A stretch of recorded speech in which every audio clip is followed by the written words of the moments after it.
parents' greatest fear isn't being poor. It's watching their child see them treated like they don't matter.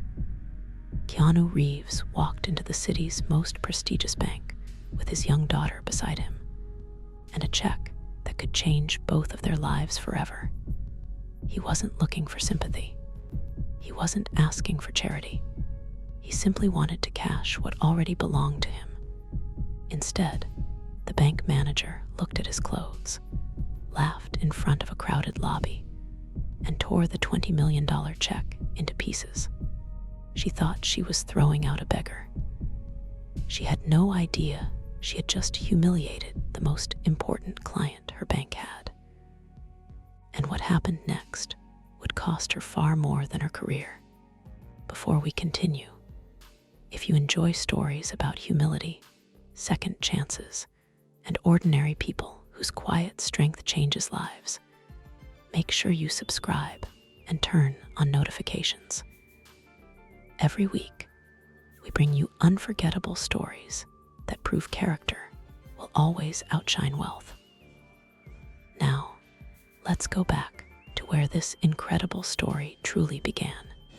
3 days earlier, if you'd met Keanu Reeves that morning, you probably would have remembered him for only one thing: the little girl who never let go of his hand, not because she was afraid, but because somehow holding her father's hand made the whole world feel safe. No one looking at the two of them would have guessed that in just 72 hours, one of the most powerful banks in Riverton would grind to a halt because of that quiet father. At that moment, though, money was the last thing on Keanu's mind. The only thing he cared about was hearing Lily laugh one more time before breakfast. That laugh, it had become his favorite sound in the world, because there had been a time when doctors weren't sure he'd ever hear it again. Fortunately, this wasn't one of those mornings. The first rays of sunlight slipped through the curtains of room 12 at Pineview Inn, painting thin golden lines across the small room.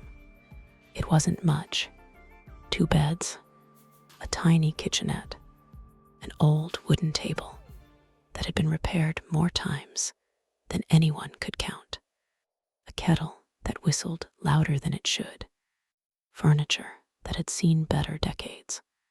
But to Keanu, it was enough, because every night before Lily fell asleep, she still smiled and said the same thing: "I like it here," not because it was beautiful, because her father was there.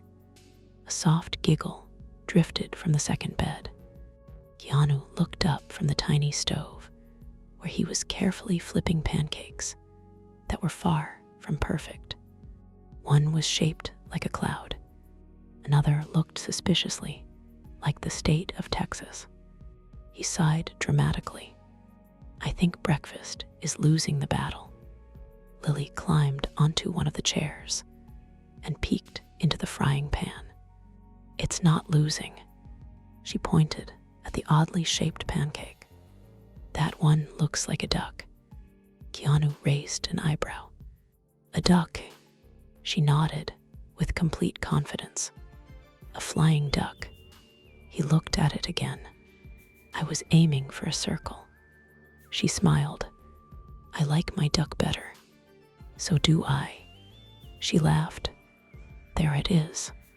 That laugh, the one he'd hoped to hear.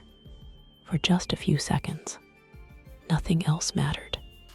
Not the overdue bills, folded neatly inside his backpack. Not the motel room. Not the uncertainty waiting outside those 4 walls. Just this moment. Just his daughter laughing over a pancake that looked nothing like a pancake.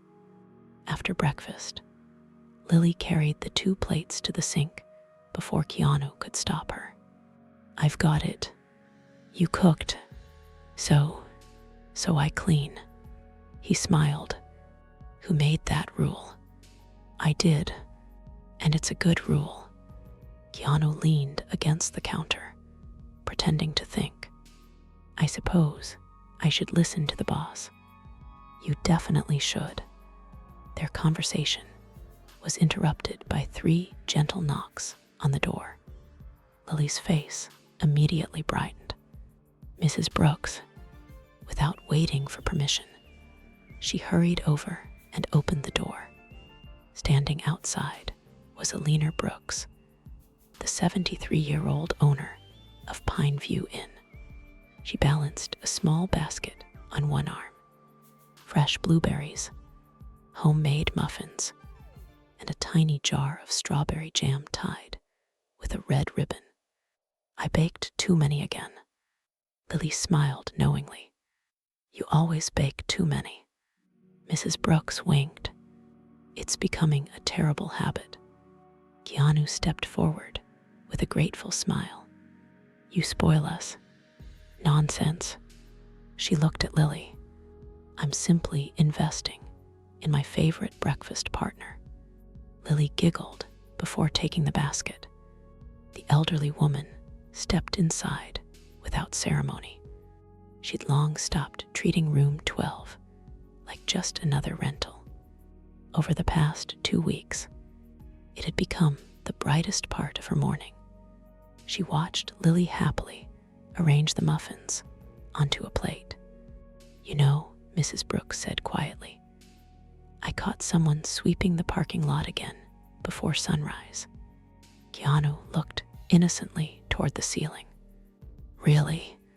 What a coincidence. I know exactly who it was. So do I. She folded her arms, and despite telling him several times that it's not his job, he keeps doing it. Keanu smiled. I can't help it. She softened. I know. And yesterday, she continued, Mrs. Henderson in room 6 told me someone fixed the loose wheel on her walker. Keanu rubbed the back of his neck. It only took 5 minutes, and Mr. Alvarez says someone carried every grocery bag into his room. They were heavy, and one of my guests found $50 tucked inside his coat after telling nobody he'd run out of gas. Keanu looked genuinely surprised. Really? Mrs. Brooks couldn't hold back her smile. You are the worst liar I've ever met. Lily looked proudly at her father. I knew it was you. Keanu sighed playfully. I was trying to be mysterious. You failed. Clearly, the room filled with warm laughter. Mrs. Brooks had spent decades meeting people from every walk of life. Some had arrived in luxury cars and treated everyone around them like servants. Others had arrived carrying everything they owned in a single suitcase. One lesson had stayed with her through all those years. You could learn almost everything about a person by watching what they did when nobody expected anything from them. That was Keanu. He never announced his kindness. He simply lived it. Mrs. Brooks glanced toward the old backpack resting beside the door. She knew it contained neatly organized medical papers, prescription bottles, appointment reminders. She'd never asked questions. She didn't need to. She'd seen the worry in Keanu's eyes late at night when he thought everyone else was asleep. And she'd seen the smile he put back on every morning before Lily woke up. It wasn't fake. It was a choice he made every single day. Just then, Lily reached into her backpack and pulled out a small notebook decorated with stickers. Dad, can we go bird watching after breakfast? Keanu smiled. I thought you'd never ask. She hurried to the window. I think the blue jay is back. Keanu walked over beside her. Let's see if he's waiting for us." Neither of them noticed. Mrs. Brooks quietly looking at them with misty eyes, because she wasn't seeing a poor father and his daughter. She was seeing something much rarer. A man who had almost nothing, yet somehow made the little he had feel like more than enough. And deep inside, she couldn't shake the feeling that life was about to reward him in a way neither of them could possibly imagine. Mrs. Brooks quietly cleared her throat. "I almost forgot." Keanu turned toward her. She reached into the pocket of her cardigan and pulled out a white envelope that had been folded neatly in half. "It came for you about 20 minutes ago." Keanu frowned. "For me?" She nodded. "A courier dropped it off. Didn't say much. Just asked if a Mr. Keanu Reeves was staying here." Lily's curiosity immediately took over. Who sends letters anymore? Keanu chuckled. Apparently someone who still likes paper. He accepted the envelope and studied it for a moment.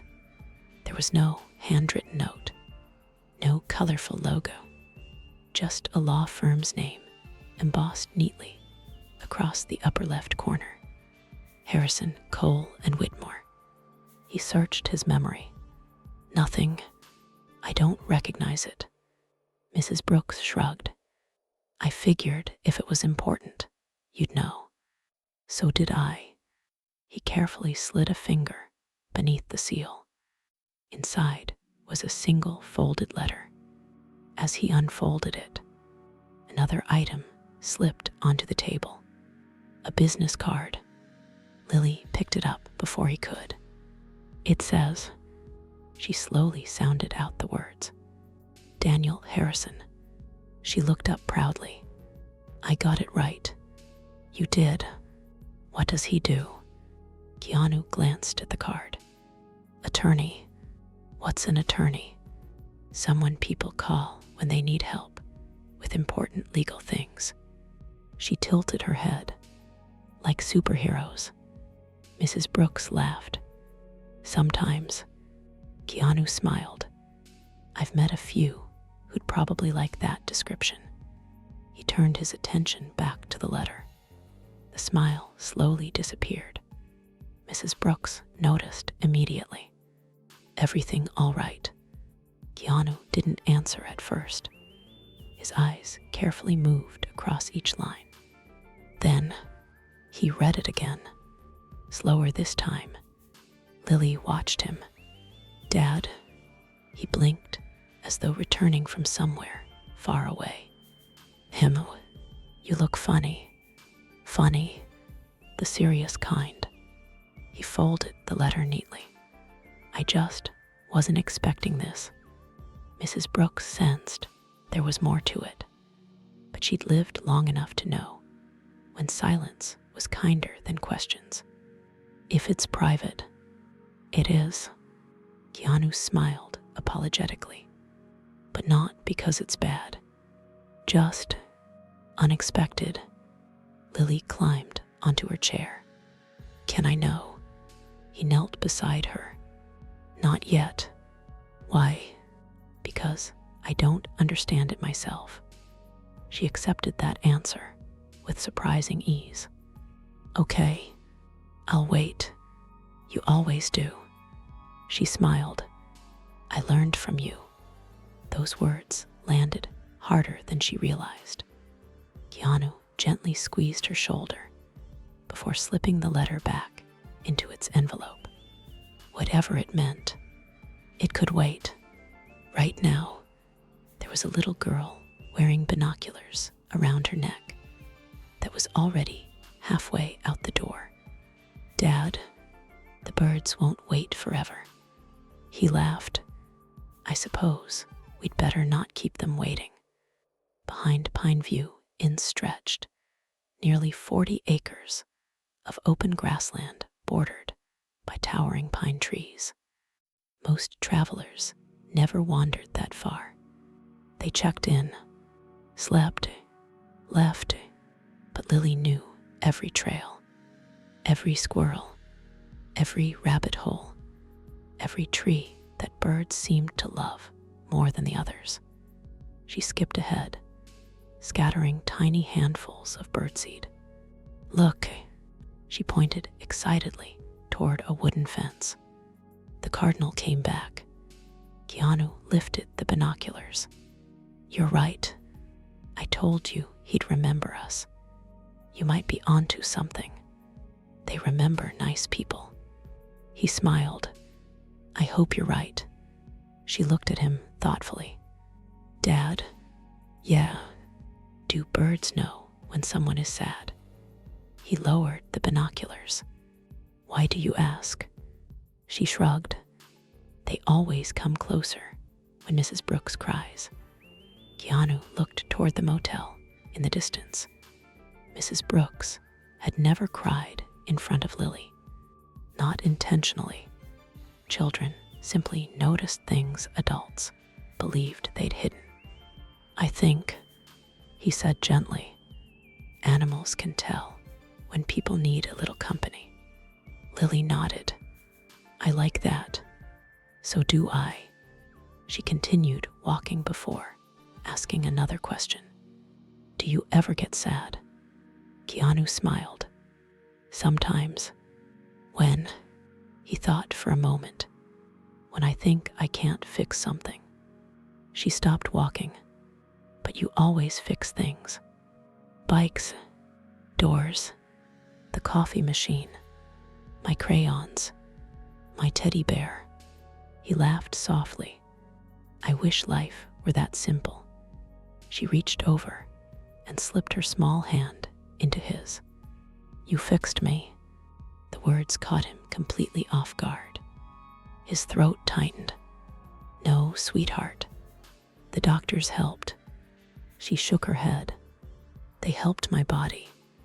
You helped me not be scared. For a long moment, neither of them spoke. Sometimes, children said things adults spent entire lifetimes trying to express. Keanu gently kissed the top of her head. Thank you, she smiled. For what? For reminding me what's important. They returned to the motel just before noon. Mrs. Brooks was speaking with the mail carrier near the office. When she spotted Keanu, her expression changed. Not frightened, concerned. Keanu, he immediately noticed. What happened? She walked over carrying a cordless phone. The gentleman who sent that letter. He called. Keanu frowned. He called here. He insisted on speaking with you. He said it couldn't wait. Lily looked between them. Is everything okay? Keanu smiled reassuringly. I'm sure it is. Mrs. Brooks handed him the phone. He's still on the line. Keanu took a slow breath before placing it to his ear. This is Keanu Reeves. A calm, professional voice answered immediately. Mr. Reeves, my name is Daniel Harrison. I'm the attorney who sent you the letter this morning. I've been trying to reach you for several weeks. Keanu glanced toward the envelope, still resting inside the room. I just received it. Good, because what I'm about to tell you, the attorney paused, is going to change your life. Daniel Harrison's voice carried the calm confidence of someone who spent his life delivering important news. Not once did he raise his voice. Not once did he sound rushed. Yet somehow, every word immediately commanded Keanu's attention. I'm sorry it took this long to find you, Mr. Reeves. Keanu leaned lightly against the porch railing. I wasn't exactly trying to disappear. I know, but your address on record is nearly 15 years old. Keanu gave a quiet smile. That explains it. It does. was a brief pause. I'd like to ask you a question before we continue. Go ahead. Did you know a man named Michael Carter? The smile disappeared from Keanu's face. For a heartbeat, everything around him seemed to grow quieter. The birds, the breeze, even Lily's laughter in the distance. Michael Carter. It had been years since he'd heard that name spoken aloud. Yes, his answer was almost a whisper. I knew him. He was my best friend. I'm sorry for bringing back painful memories. Keanu closed his eyes briefly. Michael passed away 11 years ago. Yes, I know. Another pause. I also know he trusted you more than anyone else. Keanu frowned. How would you know that? Because I have his will sitting on my desk. Those words hit harder than Keanu expected. He looked out across the open field where Lily was chasing butterflies. For a moment, he wasn't seeing the field anymore. He was seeing another day, another place, two young men sitting on the tailgate of an old pickup truck, laughing over cheap burgers, arguing about impossible dreams. Michael had always been the dreamer, the kind of man who looked at abandoned factories and imagined companies, who looked at broken machines and imagined inventions, who believed impossible things simply hadn't met the right people yet. Keanu had always been the practical one. Whenever Michael dreamed too big, Keanu quietly figured out how to make those dreams possible. They had balanced each other perfectly until life interrupted. Cancer, aggressive, relentless. Within 18 months, the strongest man Keanu had ever known could barely lift a coffee mug. He remembered sitting beside Michael's hospital bed, remembered the silence between them, neither man pretending everything would somehow work out. Finally, Michael had reached into the bedside drawer and pulled out a thick folder. If I don't make it, Keanu immediately shook his head. Don't. You need to hear this. I'm listening. I built something. I know, but it isn't finished. Keanu smiled sadly. It will be. Michael had laughed. You always say that. Because it's true. Michael looked at him for a long time, then quietly said, if anything ever happens to me, promise you won't let them bury it. Keanu frowned. What do you mean? The company, my research, the patents, everything. I've spent 12 years building it. I can't watch strangers tear it apart. You won't. Promise me. I promise. Michael nodded. Then I'm at peace. The memory faded as Daniel Harrison spoke again. Mr. Reeves. Keanu slowly opened his eyes. I'm here. Michael Carter never changed his will. What do you mean? He updated it several times, but one section remained exactly the same. And that was, he named you. Keanu's brow furrowed. For what? The stewardship clause. I don't understand. I'm not surprised. Almost nobody does. The clause required that if Carter Dynamics was ever sold, its founding ownership could not be distributed until every legal challenge had been settled. Keanu looked confused. There were legal challenges.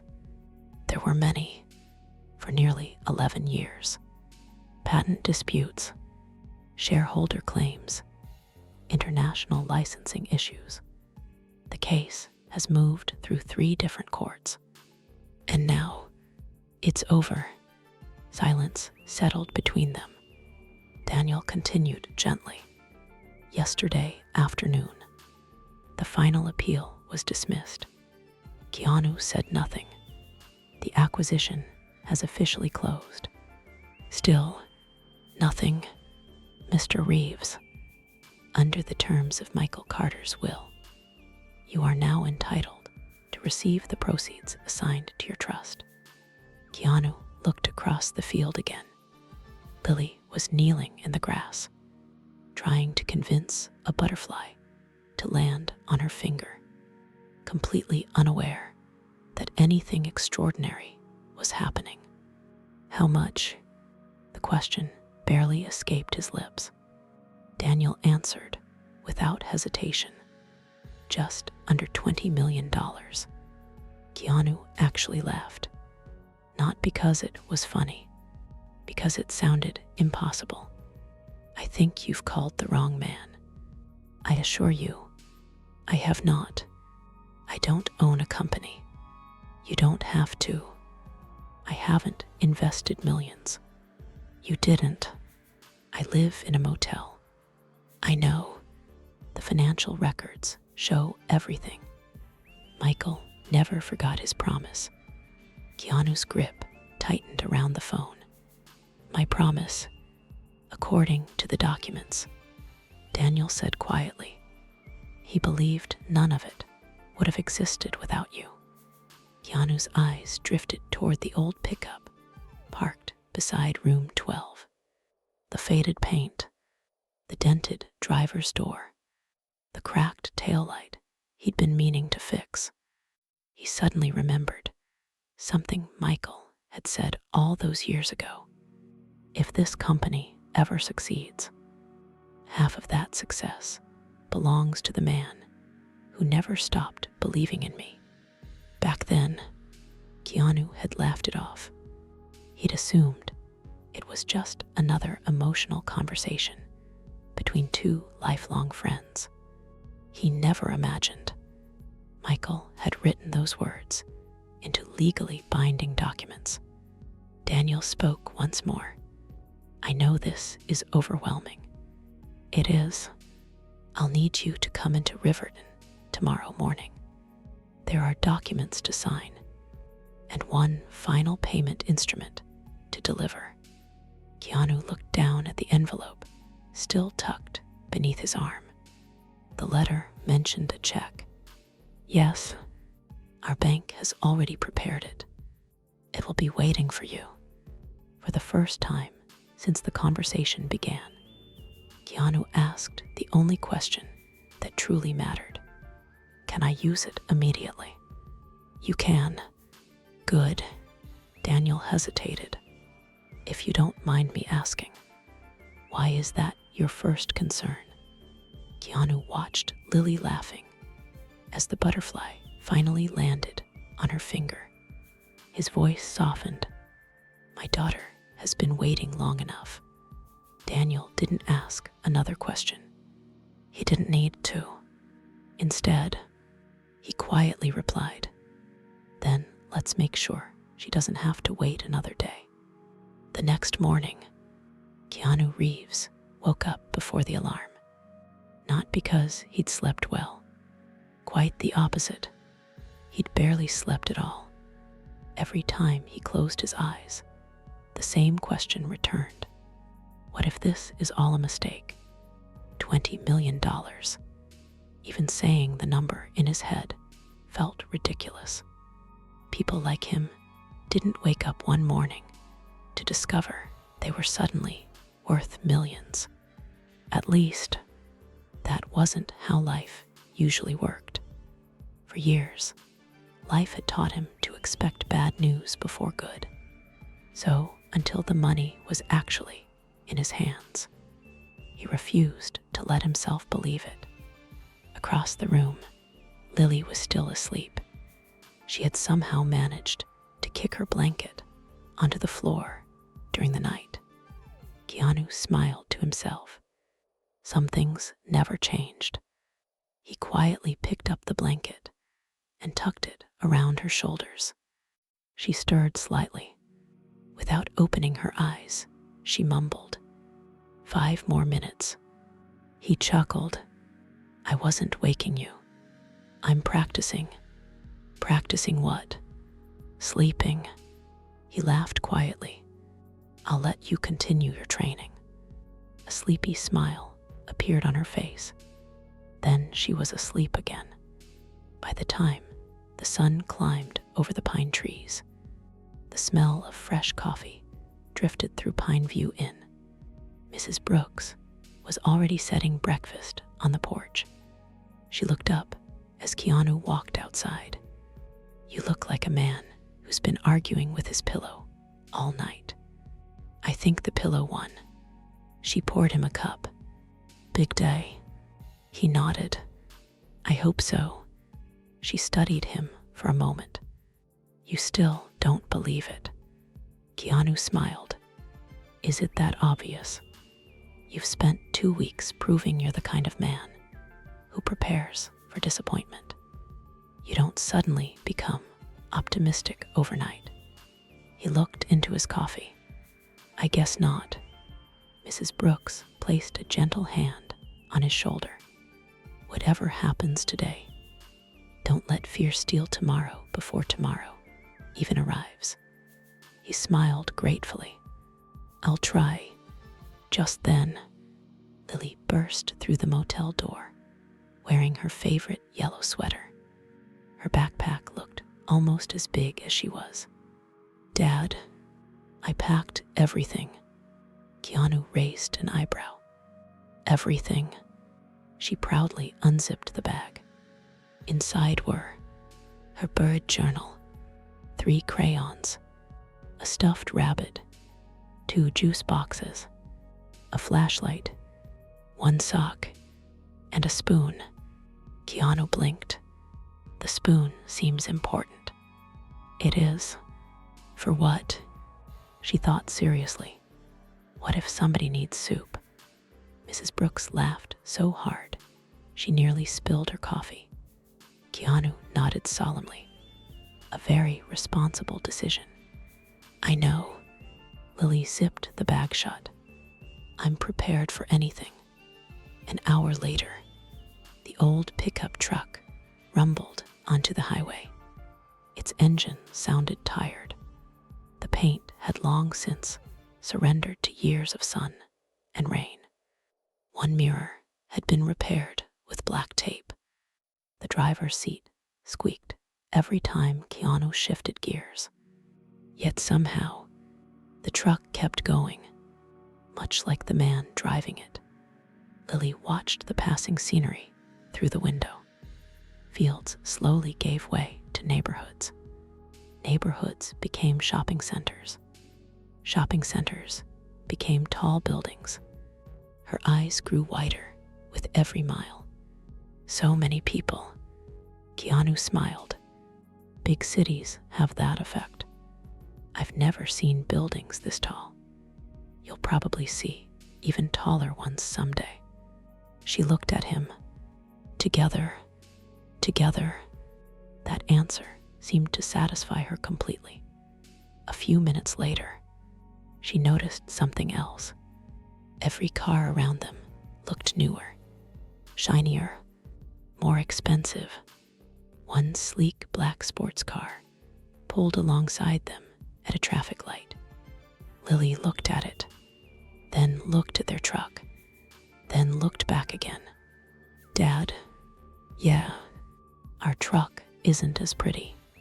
Keanu glanced toward the sports car. "I suppose not. Does that bother you?" He smiled. "What do you think?" She considered the question carefully. "I don't think you care." "I don't." "Why?" "Because pretty doesn't always mean better." She looked confused. "It doesn't." He pointed ahead. "See that moving truck?" She nodded. "It's carrying everything a family owns." He pointed to a luxury convertible beside them. "And that one? It looks expensive." "It does. But which one do you think is carrying something more valuable today?" Lily thought quietly. The moving truck. Why?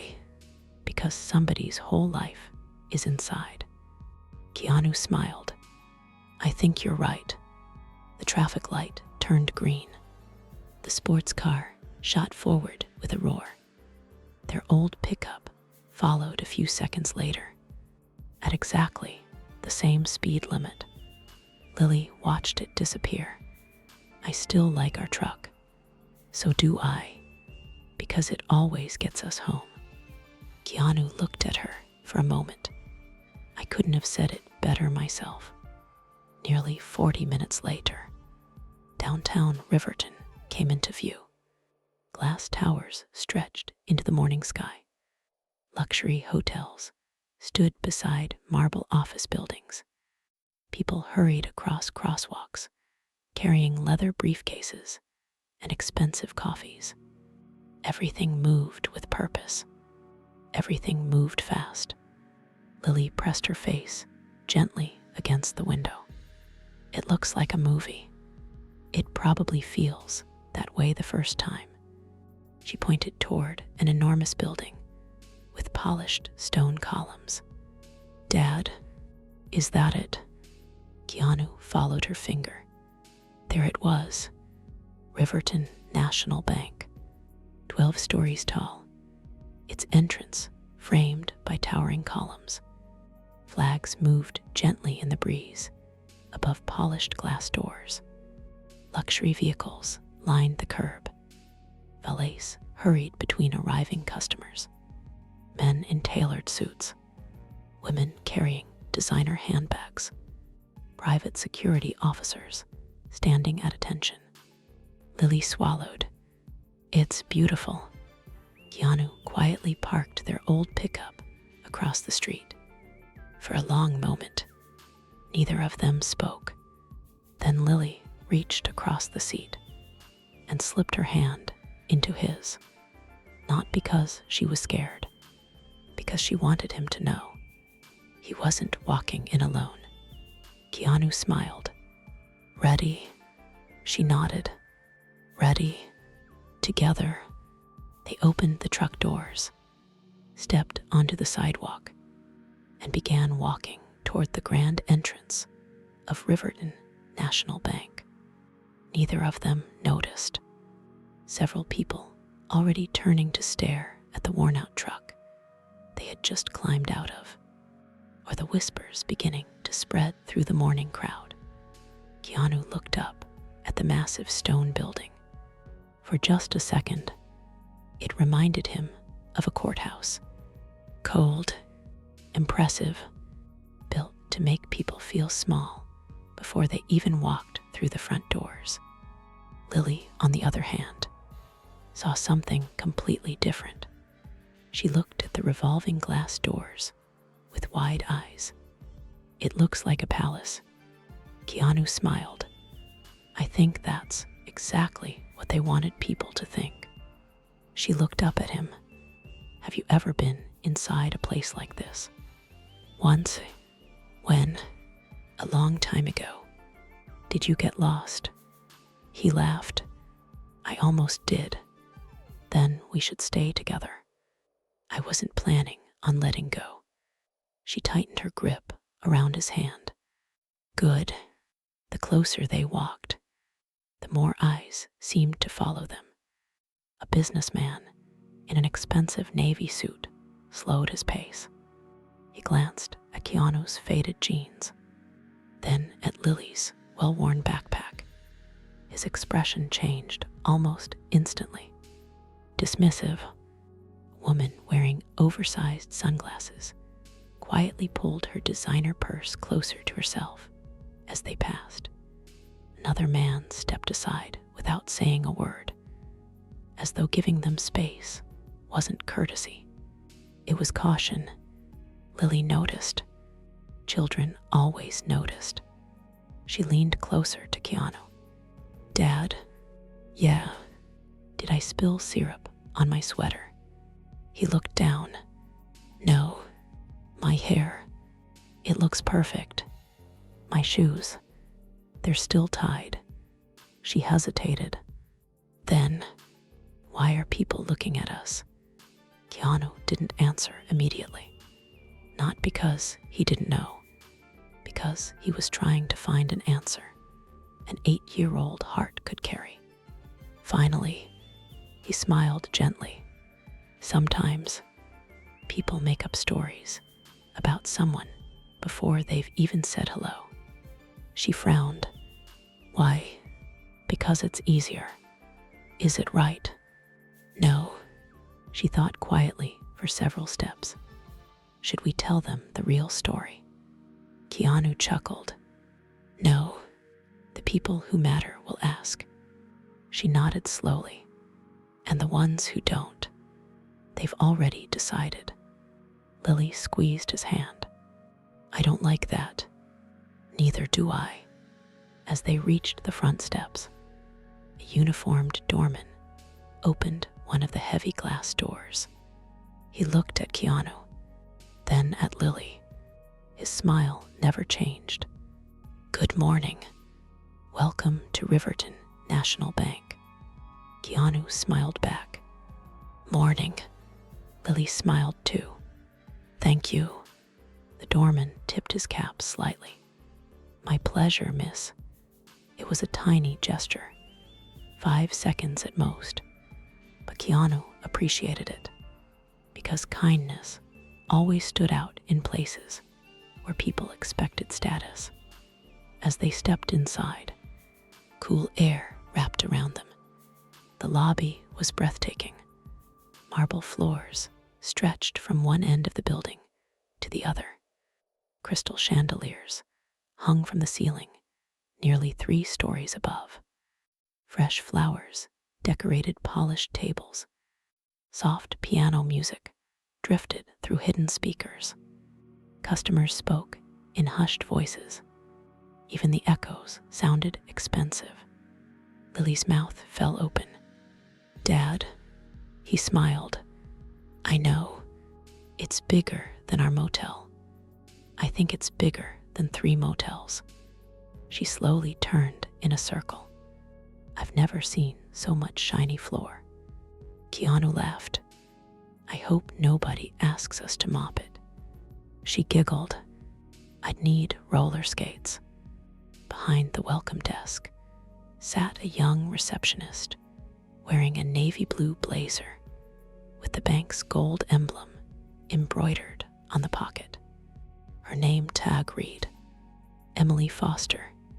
She looked up with the same professional smile she had greeted every customer with that morning. Good morning. Welcome to Riverton National Bank. How may I help you today? Keanu stepped forward. I have an appointment. Certainly. May I have your name? Keanu Reeves. Emily began typing. Almost immediately, her expression changed, not into suspicion, into confusion. She looked at the screen, then back at Keanu, then back again. Lily watched curiously. Is something wrong? Emily smiled quickly. Not at all. I'm just checking something. She typed another few keys. A small notification suddenly appeared across her monitor.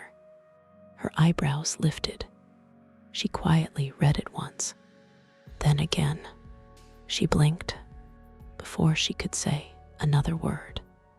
A sharp voice interrupted from behind. Emily. The receptionist looked up immediately. Yes, Ms. Lawson.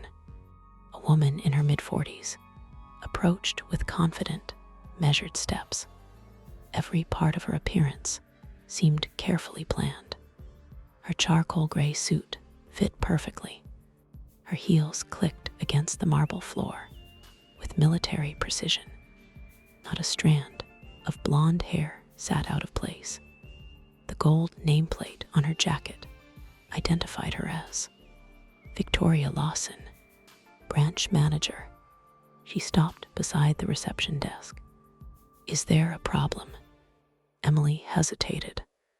No, ma'am. I was just helping.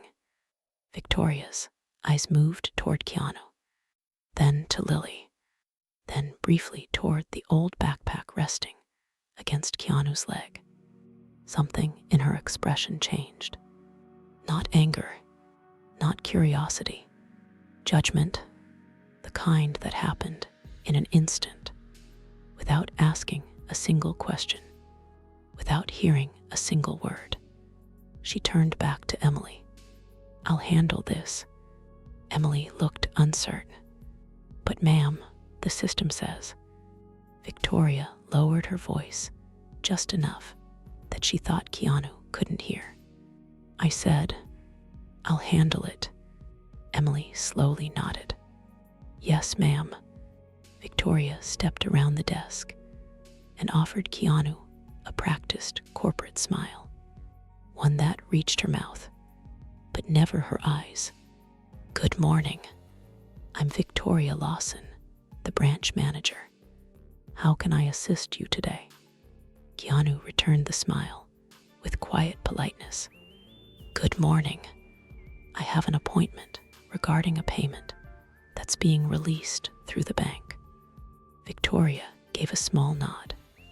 "I see. And who arranged this appointment?" "Daniel Harrison." The name caused the faintest flicker across her face, almost too quick to notice. Almost, but Lily noticed. Children were remarkably good at spotting expressions adults tried to hide. Victoria recovered instantly. "I understand. And what exactly are you here to collect?" Keanu calmly reached into the worn envelope tucked beneath his arm. "I'm here to receive a check." Victoria's eyes dropped briefly to the old envelope, then back to his clothes, then to his worn boots. Her smile became just a little thinner. "I see. Well," she folded her hands neatly in front of her. "Let's have a look." Keanu nodded once, without the slightest hint of nervousness. He opened the envelope. Inside was a neatly folded document, a sealed cashier's check, and a letter bearing the logo of Harrison, Cole, and Whitmore. He carefully placed the letter on the reception desk first, then slid the check toward Victoria. "I was asked to present both." Victoria barely glanced at the letter. Her attention went straight to the check. The moment her eyes landed on the amount, she almost laughed. $20 million. Pay to the order of Keanu Reeves. She looked at the check, then at Keanu, then back at the check again. For a second, she genuinely wondered if this was some kind of hidden camera prank. $20 million for this man standing in front of her wearing faded jeans, boots that had clearly seen years of use, and carrying a backpack that looked older than some of the bank's employees. It didn't fit the picture she'd already painted in her mind. And once people convince themselves they know someone's story, evidence often becomes an inconvenience. She slowly picked up the letter. Her eyes skimmed the first few lines before she set it back down. "I'm sorry," she said politely, "but this doesn't look right." Keanu remained calm. "What doesn't?" "This." She lightly tapped the check with one finger. "The amount. It's the amount they told me to expect." "I understand, but checks of this size don't simply appear." Keanu smiled politely. "I imagine they don't." Victoria folded her arms. "So, where exactly did $20 million come from?" There was no accusation in her words. "Not yet, just skepticism wrapped in professionalism." Keanu answered honestly. "A company acquisition." "What company?" "Carter Dynamics."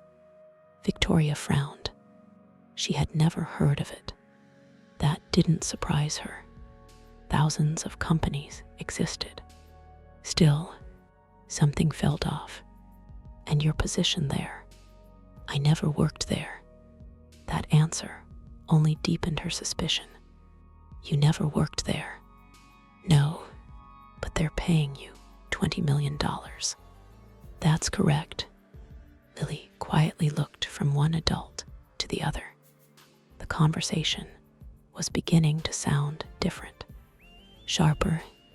Victoria leaned slightly closer. Mr. Reeves, I hope you understand why I have questions. I do, because this story doesn't make much sense. I suppose it doesn't, but it's true. She gave a small, practiced smile. I'm sure you believe that. Keanu noticed the wording. He said nothing. Behind them, the morning rush continued. Customers joined lines. Bank tellers counted cash. Phones rang. But little by little, people nearby began paying attention. Not because anyone had raised their voice, because human curiosity had always been stronger than marble walls. A man waiting to deposit business checks glanced toward the reception desk. A woman sitting in the waiting area quietly lowered her magazine. Two investment advisors walking past slowed just enough to listen without appearing obvious. The lobby wasn't silent, but it was becoming interested. Emily remained seated behind the reception desk. She wasn't looking at Keanu. She was looking at her computer. More specifically, at the large red banner still displayed across the top of the screen. Executive client. Priority handling required. Contact executive services immediately. She swallowed. The message hadn't disappeared. If anything, more notifications had appeared underneath it. She looked toward Victoria. Ms. Lawson. Victoria didn't turn around. One moment, Emily. But one moment. Emily looked back at the screen. Her fingers hovered over the keyboard. Something didn't feel right. She couldn't explain why, only that the system almost never displayed alerts like this, especially not before a customer had even checked in. Victoria returned her attention to Keanu. I'm going to need identification. Of course. Keanu reached into his wallet. It was old. The leather had faded from years of use. He handed over his driver's license. Victoria examined it carefully. Everything matched. The name, the photograph, the address. Nothing appeared fake. Yet somehow, she still couldn't accept what she was seeing. Her eyes drifted toward the pickup truck, visible through the front windows, parked across the street. Old, weathered. She looked back at Keanu. You drove here in that truck. I did. You've owned it long. Almost 14 years. You never thought of replacing it. Keanu smiled. It still starts every morning. Most mornings. Lily giggled. It makes funny noises. It certainly does. Victoria couldn't understand it. $20 million. And he drove. That something wasn't adding up. At least, not in her mind. Lily tugged gently on Keanu's sleeve. Dad, he looked down. Yeah, can I ask a question? Always. She lowered her voice. Is she upset with us? Keanu smiled softly.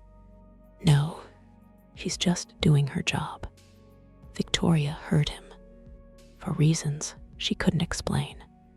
That answer irritated her more than it should have. She had expected frustration, defensiveness, maybe even anger. Instead, he was giving her the benefit of the doubt. It felt uncomfortable. Just then, an elderly janitor pushing a cleaning cart approached the reception area. Seeing several people gathered, he quietly stopped. "Excuse me." He smiled kindly. "Need me to come back later?" Keanu stepped aside immediately. "Please, go ahead." The janitor nodded gratefully. "Thank you, sir." It was such a small exchange. Most people barely noticed it, but Emily did. So did Lily, and so did Victoria. The janitor cleaned a small mark from the marble floor before continuing on his way. As he left, he looked back at Keanu and smiled again. "Hope your day goes well." Keanu smiled warmly. "You too." The old man continued down the lobby. Victoria watched him disappear, then looked back at Keanu. She couldn't quite explain it. Everyone who interacted with him, even briefly, seemed to leave smiling. Yet she still couldn't shake the feeling that something about this entire situation was wrong. She looked once more at the $20 million check lying on the polished marble counter. Then she slowly placed one hand on top of it and took a long, measured breath. The decision she was about to make would change far more than her own career. Victoria slowly placed one hand on top of the check.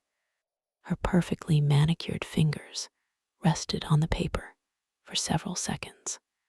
Then she looked directly at Keanu. "I'm going to ask you one last time." Her voice remained calm, professional, but it had lost the warmth she'd shown when he'd first walked in. "Where did you get this check?" Keanu answered exactly as he had before. "It was issued to me by Harrison, Cole, and Whitmore after the sale of Carter Dynamics." Victoria gave a slow nod. "And you expect me to believe that?" "I expect you to verify it." The answer was so simple, so matter-of-fact, that it briefly caught her off guard. She had expected him to become defensive. Instead, he was asking her to do exactly what a bank was supposed to do. Verify. Nothing more, nothing less. She looked down at the check again, then back at him. "I'm afraid it doesn't work that way." Keanu tilted his head slightly. "It doesn't. No, not when there are obvious signs that something isn't right." Lily frowned. "What signs?" Victoria smiled politely at the little girl. "This is grown-up business, sweetheart." Lily didn't answer. She simply stepped a little closer to her father. Emily could feel her stomach tightening. The alert was still flashing across her computer. Another message had appeared. "Executive banking has been notified." She looked toward Victoria again. "Ms. Lawson." Victoria didn't even turn around. "I said I'll handle it. But the account, I'll handle it." Emily immediately fell silent. Not because she agreed, because everyone in the branch knew Victoria hated being questioned in front of customers. A middle-aged man, wearing an expensive Italian suit, quietly leaned toward the woman beside him. "What's happening?" She whispered back. "I think somebody tried cashing a fake check." "Oh," he nodded knowingly. "That explains it." Within moments, the whisper had spread to 2 more people, then 4, then 6. Nobody actually knew what was happening, but certainty travels much faster than truth, especially in crowded rooms. Victoria picked up the check once more. This paper says $20 million. Correct. You arrived in a truck that's older than some of my employees. Also correct. Your shoes are worn. They're comfortable. Your daughter is carrying a backpack that's been stitched together twice.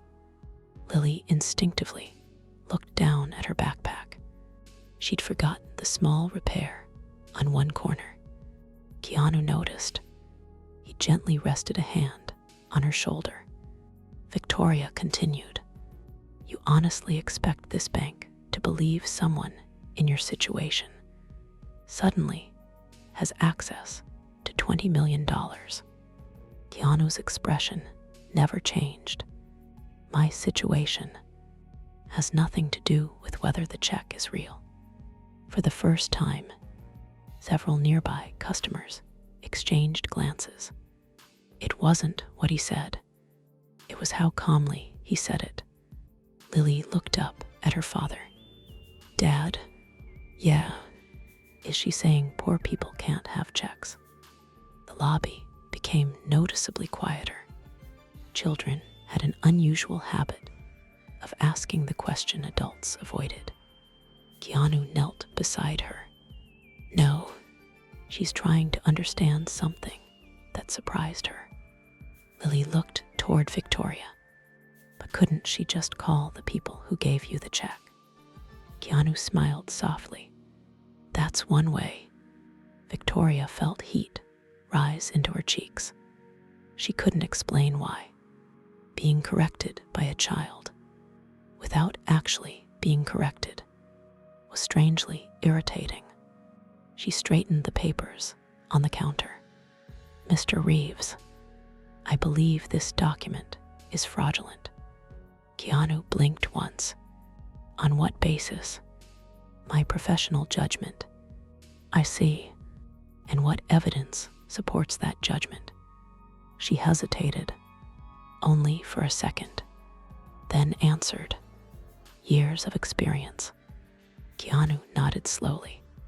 I respect experience, but experience should lead to verification, not assumptions. A young teller at the next counter quietly stopped counting cash. Even one of the security guards looked over. The conversation had become impossible to ignore. Victoria folded her arms. I don't appreciate being lectured. I'm not lecturing you. I'm asking you to verify the check. And if it proves genuine, I'll happily apologize. Keanu smiled. That sounds fair. She almost wished he would lose his temper. Yell, raise his voice, give her a reason to end the conversation. Instead, he remained unfailingly respectful, which somehow made refusing him feel even more difficult. From across the lobby, an elderly woman who had been waiting to update her savings account quietly watched the exchange. She leaned toward the security guard standing nearby. Young man. The guard looked over. Yes, ma'am. Has that gentleman caused any trouble since he walked in? The guard glanced toward Keanu, then back at her. No, ma'am. Has he been rude? No. Threatening? No. She smiled gently. Then why does everyone seem to be treating him like a criminal? The guard didn't have an answer, because he had been wondering the same thing. Victoria picked up the check again. This time, she held it between two fingers, almost as though she didn't want to touch it for very long.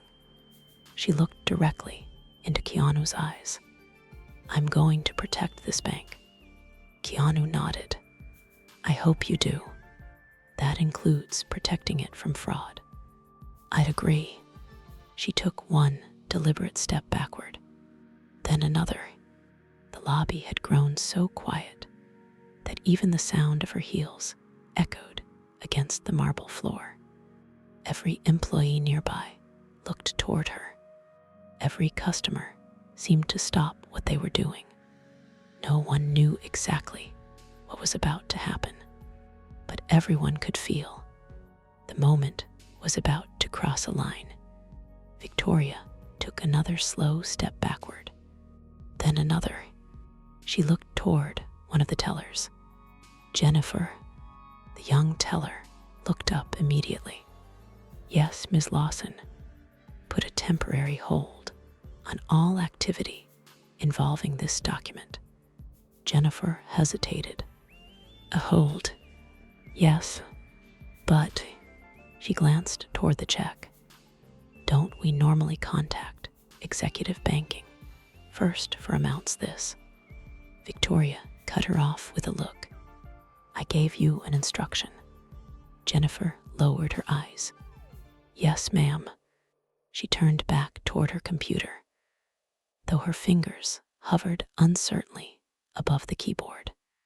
Keanu watched the exchange without saying a word. He wasn't angry. He wasn't frustrated.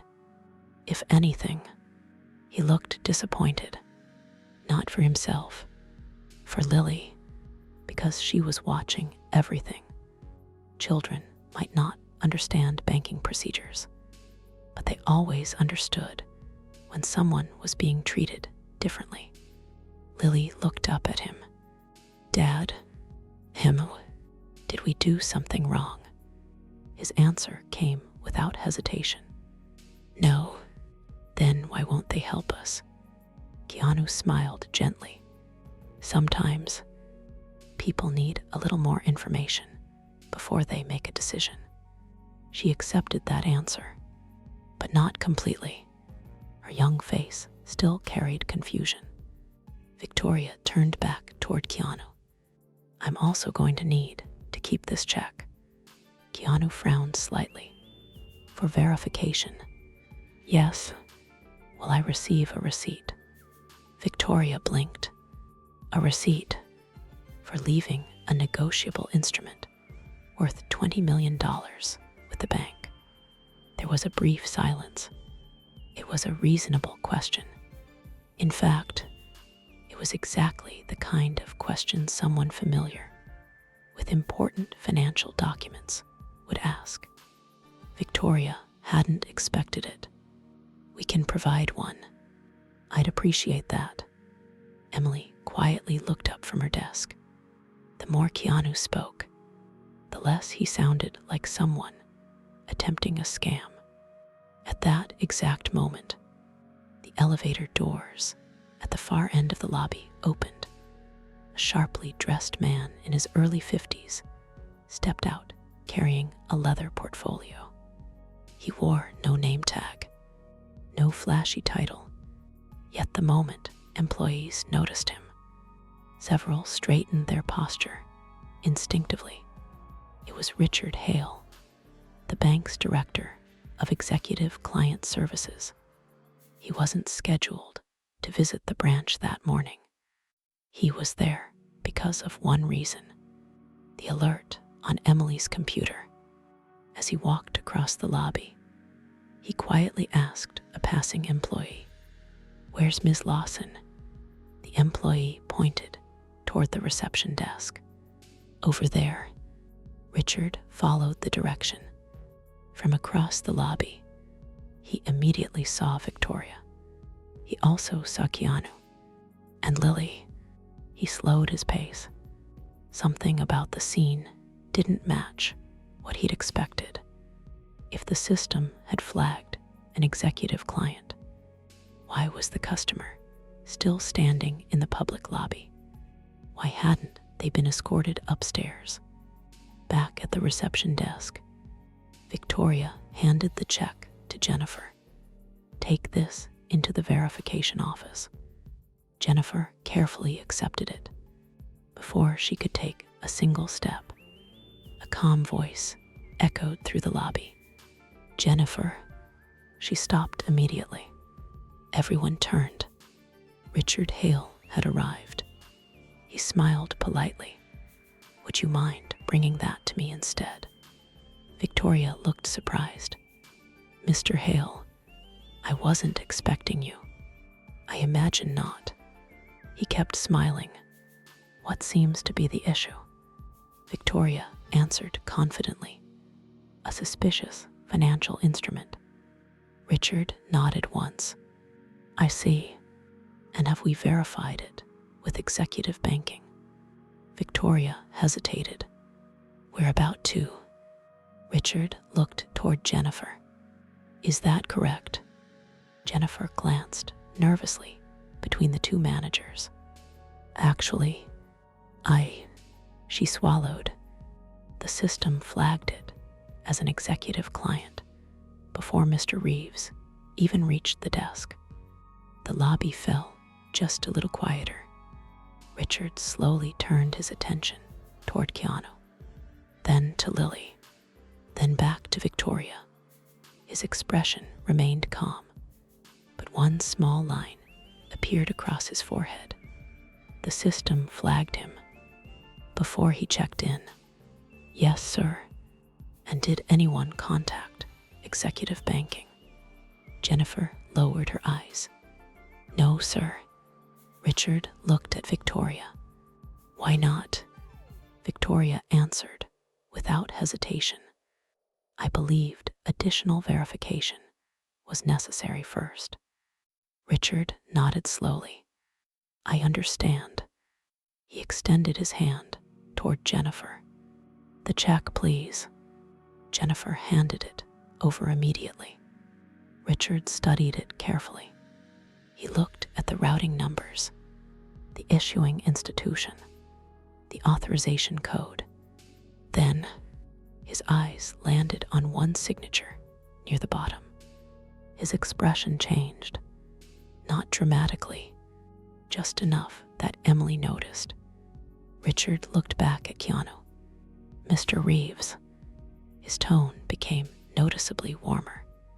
I believe there may have been a misunderstanding. Victoria felt a knot begin forming in her stomach, not because Richard had confirmed the check. He hadn't, not yet, but because, for the first time since Keanu walked through the doors, someone inside the bank had looked at him before looking at his clothes. Have you ever noticed how one wrong decision is almost never made all at once? It usually starts with something much smaller, an assumption, a little pride, the quiet belief that I couldn't possibly be wrong. By the time someone realizes the truth, the damage has already been done. That morning inside Riverton National Bank, Victoria Lawson was only a few moments away from learning that lesson. She just didn't know it yet. Richard Hale looked from the check to Keanu, then back to the check again. He remained perfectly calm. Years in executive banking had taught him one valuable habit: never jump to conclusions, not in front of customers, not in front of employees, not ever. He smiled politely. Mr. Reeves, I apologize for the delay. I'd like to take a closer look at a few details. Keanu nodded. Of course. Richard turned the check over, verified the security watermark against the light, ran his thumb gently across the embossed seal. Everything looked exactly as it should. He then looked toward Victoria. Did you contact Harrison, Cole, and Whitmore? No. Why not? I intended to. Richard nodded slowly. And executive banking. I was about to. Again, he simply nodded. No criticism, no emotion, just another question. Did you verify the authorization code? Victoria hesitated. No. The routing confirmation? No. The acquisition file? No. Richard lowered the check. So, you declared the document suspicious before verifying a single item. Victoria felt several employees glance toward her. She kept her composure. My responsibility is to protect the bank. I'd agree. Richard's voice remained perfectly even. But protecting the bank begins with following procedure. For the first time, Victoria didn't have an immediate answer. Lily quietly tugged on Keanu's sleeve. Dad, he looked down. Yeah, are we in trouble? He smiled. No. Then why does everyone look serious? Because important decisions make people serious. She accepted that, then asked another question. Can we still get ice cream later? Keanu laughed softly. I certainly hope so. She smiled. Chocolate, if today's a good day. 2 scoops. Her face lit up. Richard couldn't help smiling. Even Emily, behind the reception desk, smiled. The tension in the lobby eased. If only for a moment. Victoria noticed, and somehow it irritated her. Not because of Lily, because Keanu refused to become the difficult customer she had already imagined him to be. He wasn't arguing. He wasn't demanding. He wasn't threatening lawsuits. He wasn't recording videos for social media. He simply stood there, patiently, almost as though he believed the truth would eventually speak for itself. To Victoria, that confidence felt misplaced.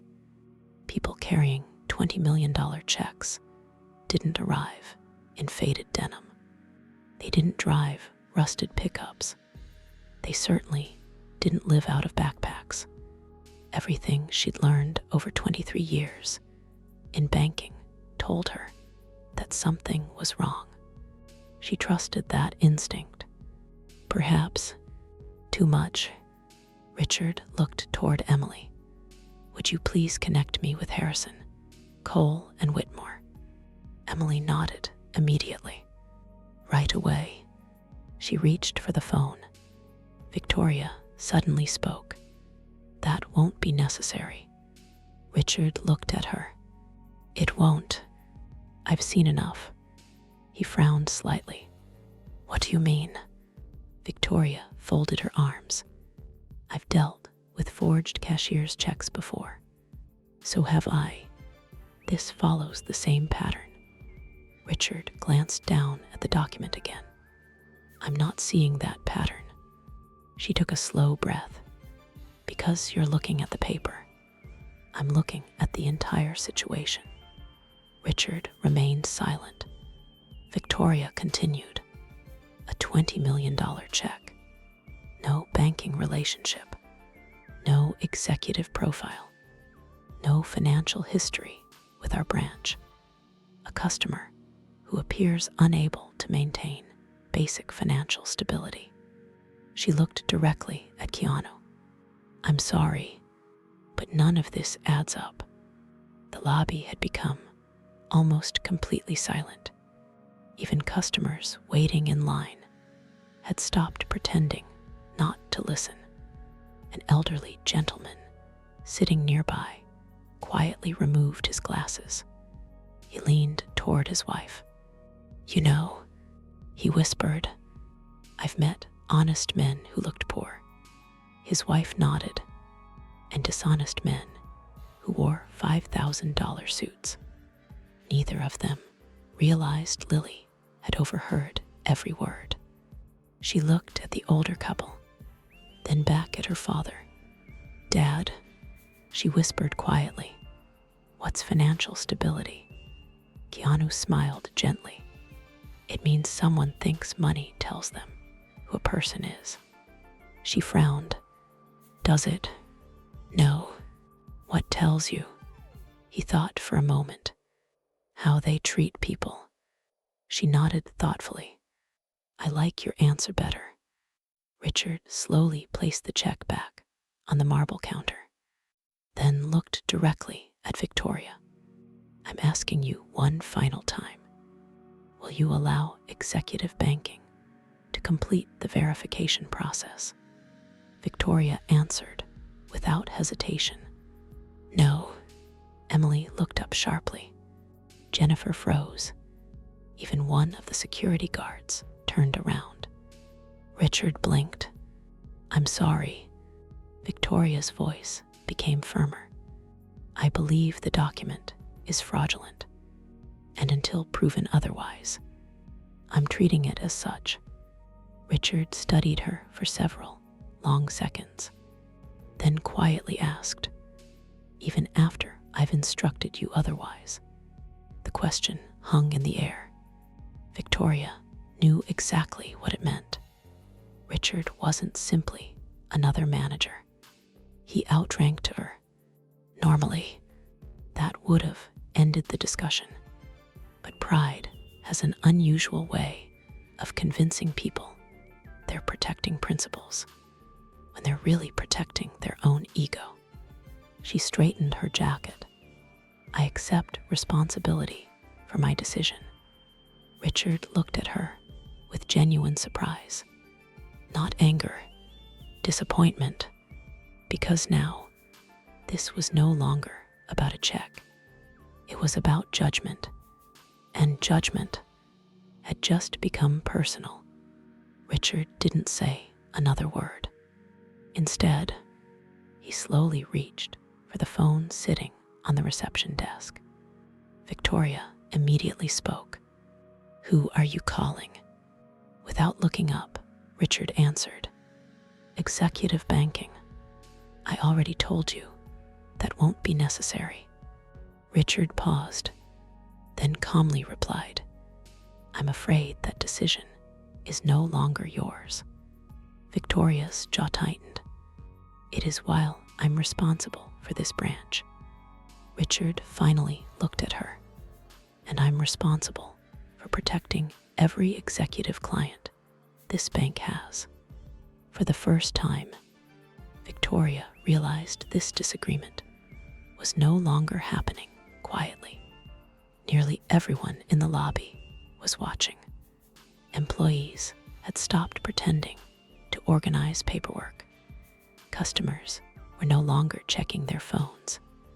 Even the security guards had subtly shifted closer, not because they expected violence, because everyone sensed something significant was unfolding.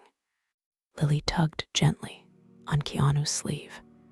Dad, yes, can we sit down?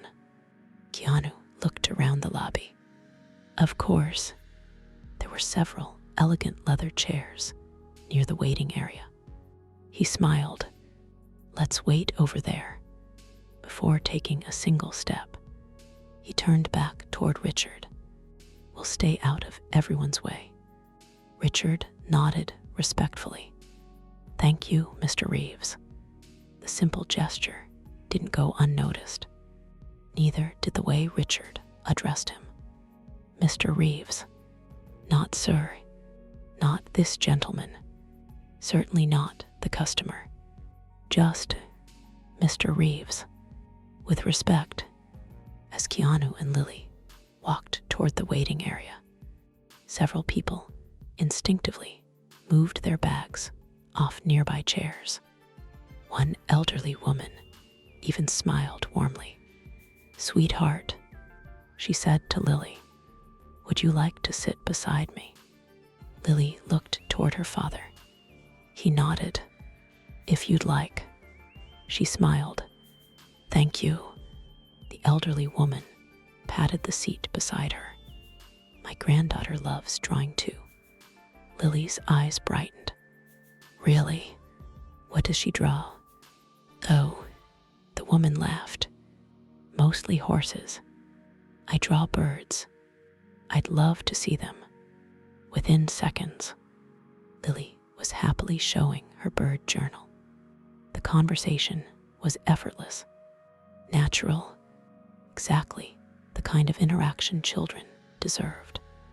Keanu watched quietly, grateful, Back at the reception desk, Richard finally reached executive banking. "This is Richard Hale. I'm at the Riverton branch. I need immediate confirmation on an executive alert issued approximately 25 minutes ago." He listened.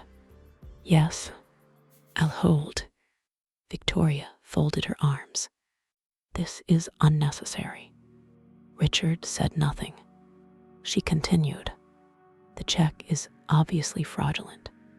Still, nothing. You know as well as I do that scammers often target children to gain sympathy." That sentence caused Emily to look up sharply. Even Jennifer stopped typing. Richard slowly lowered the phone from his ear. He looked directly at Victoria. "Are you suggesting that Mr. Reeves brought his daughter here as part of a fraud?" Victoria hesitated, only briefly.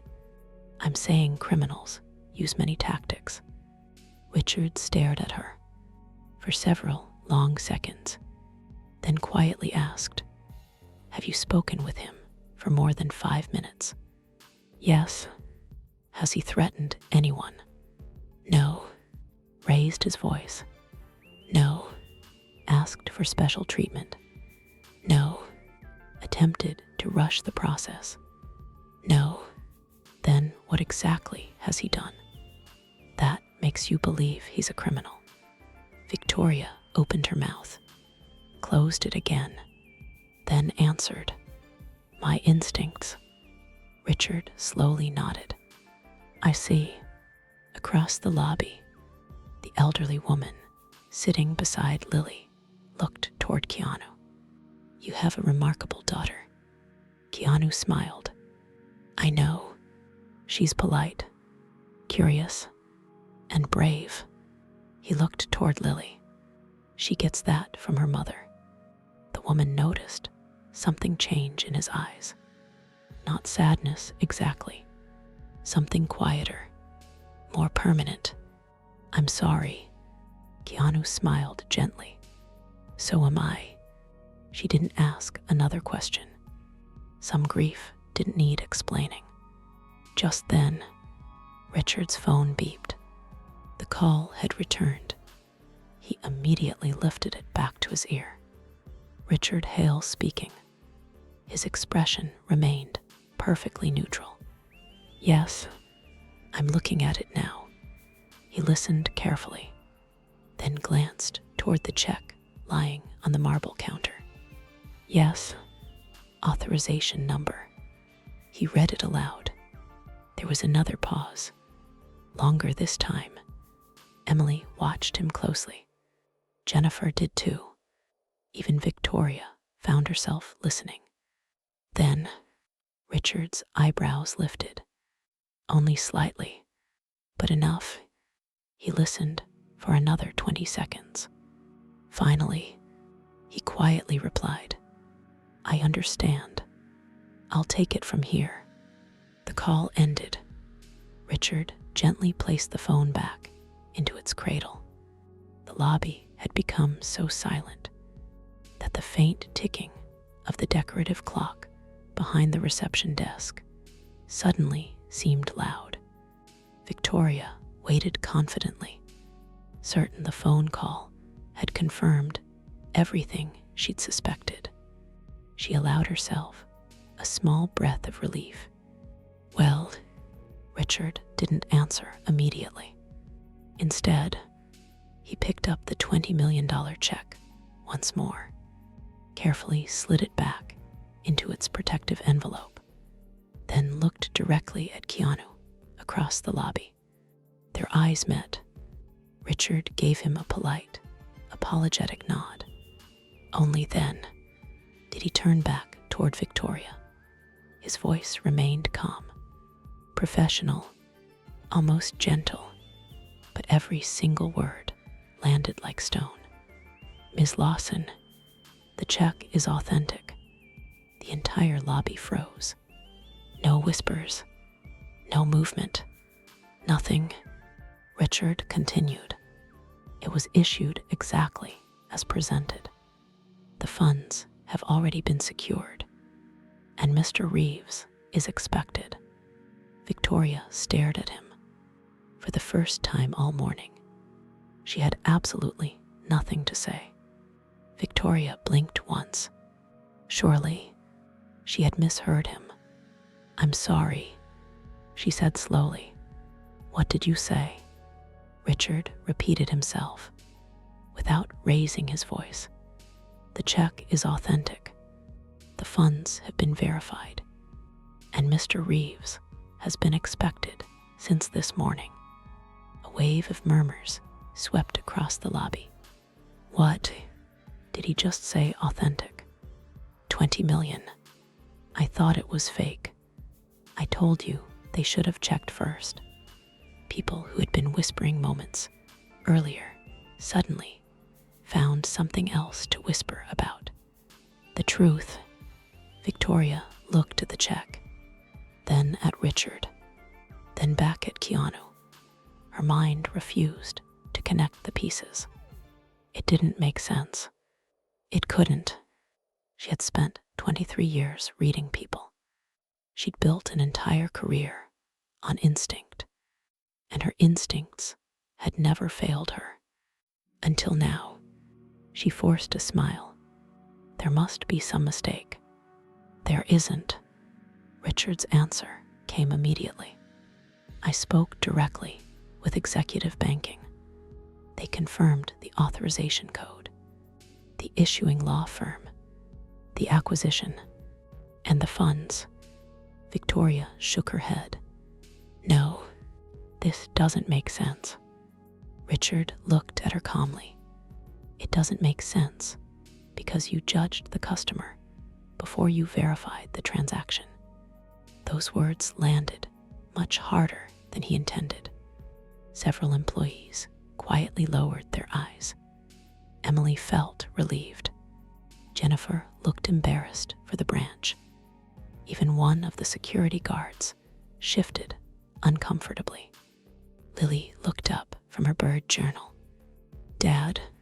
He smiled. "Yeah, does that mean we're done?" He chuckled softly. "Not quite. So, it's good news." "I think it is." She grinned. "I knew it." The elderly woman beside her smiled. "You never doubted your father, did you?" Lily looked almost surprised by the question. "Why would I?" The woman laughed quietly. "I suppose you wouldn't." Richard walked toward Keanu, carrying the envelope with both hands. "I'm sincerely sorry for the delay, Mr. Reeves." Keanu accepted the envelope. "Thank you." Richard hesitated. "I also owe you an apology." Keanu looked at him. "You've treated me respectfully since you arrived. Still, this should never have happened." Keanu simply nodded. "I appreciate that." There was no sarcasm, no hidden anger, just honesty. Victoria watched the exchange in disbelief. Something inside her refused to let it end there. "If the check is real," Richard turned toward her. "It is. Then why wasn't executive banking informed before he arrived?" "They were." "What?" "They've been tracking his arrival since yesterday." Victoria frowned. "Tracking?" "The law firm coordinated everything. The moment Mr. Reeves entered the building, our internal system automatically identified him." Emily quietly spoke up. "I tried to say that." Victoria didn't answer. Emily continued nervously. "The alert appeared before Mr. Reeves even reached my desk. I thought we were supposed to call executive banking immediately." Richard looked at Emily. "You were?" She lowered her eyes. "I'm sorry. You have nothing to apologize for." The lobby grew quiet again. Richard turned back toward Victoria. "I have one question." She swallowed. "Go ahead. Why didn't you follow procedure?" Victoria answered honestly. "I believed I was protecting the bank." "No," Richard said gently. "You believed your assumptions." Those words echoed through the marble lobby, not because they were loud, because they were true. Keanu slowly stepped forward. He wasn't angry. If anything, he looked sympathetic. "Ms. Lawson," Victoria looked at him. "I'm listening. You asked me earlier where the money came from." "I did. I never answered properly." She nodded silently.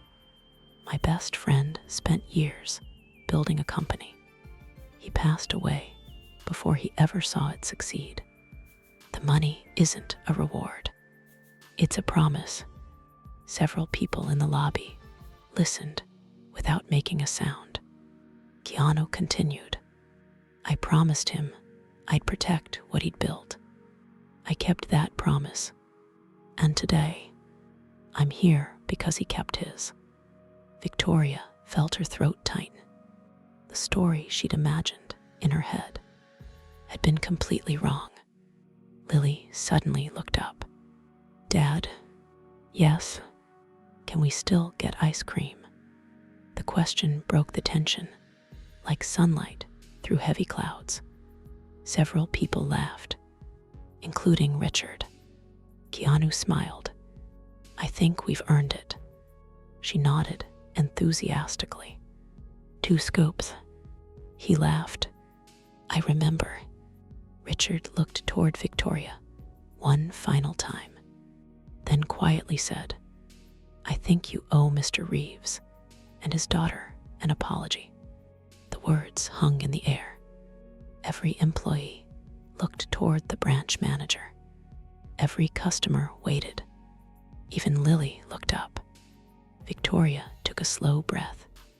She had apologized to customers before, for delays, for paperwork, for system outages, but never for judging someone before she knew them. She looked at Keanu, then at Lily. Her lips parted. Before another word could leave her mouth. The elevator doors at the far end of the lobby opened with a soft chime. A sharply dressed executive hurried out, followed by 2 assistants. Richard immediately recognized him.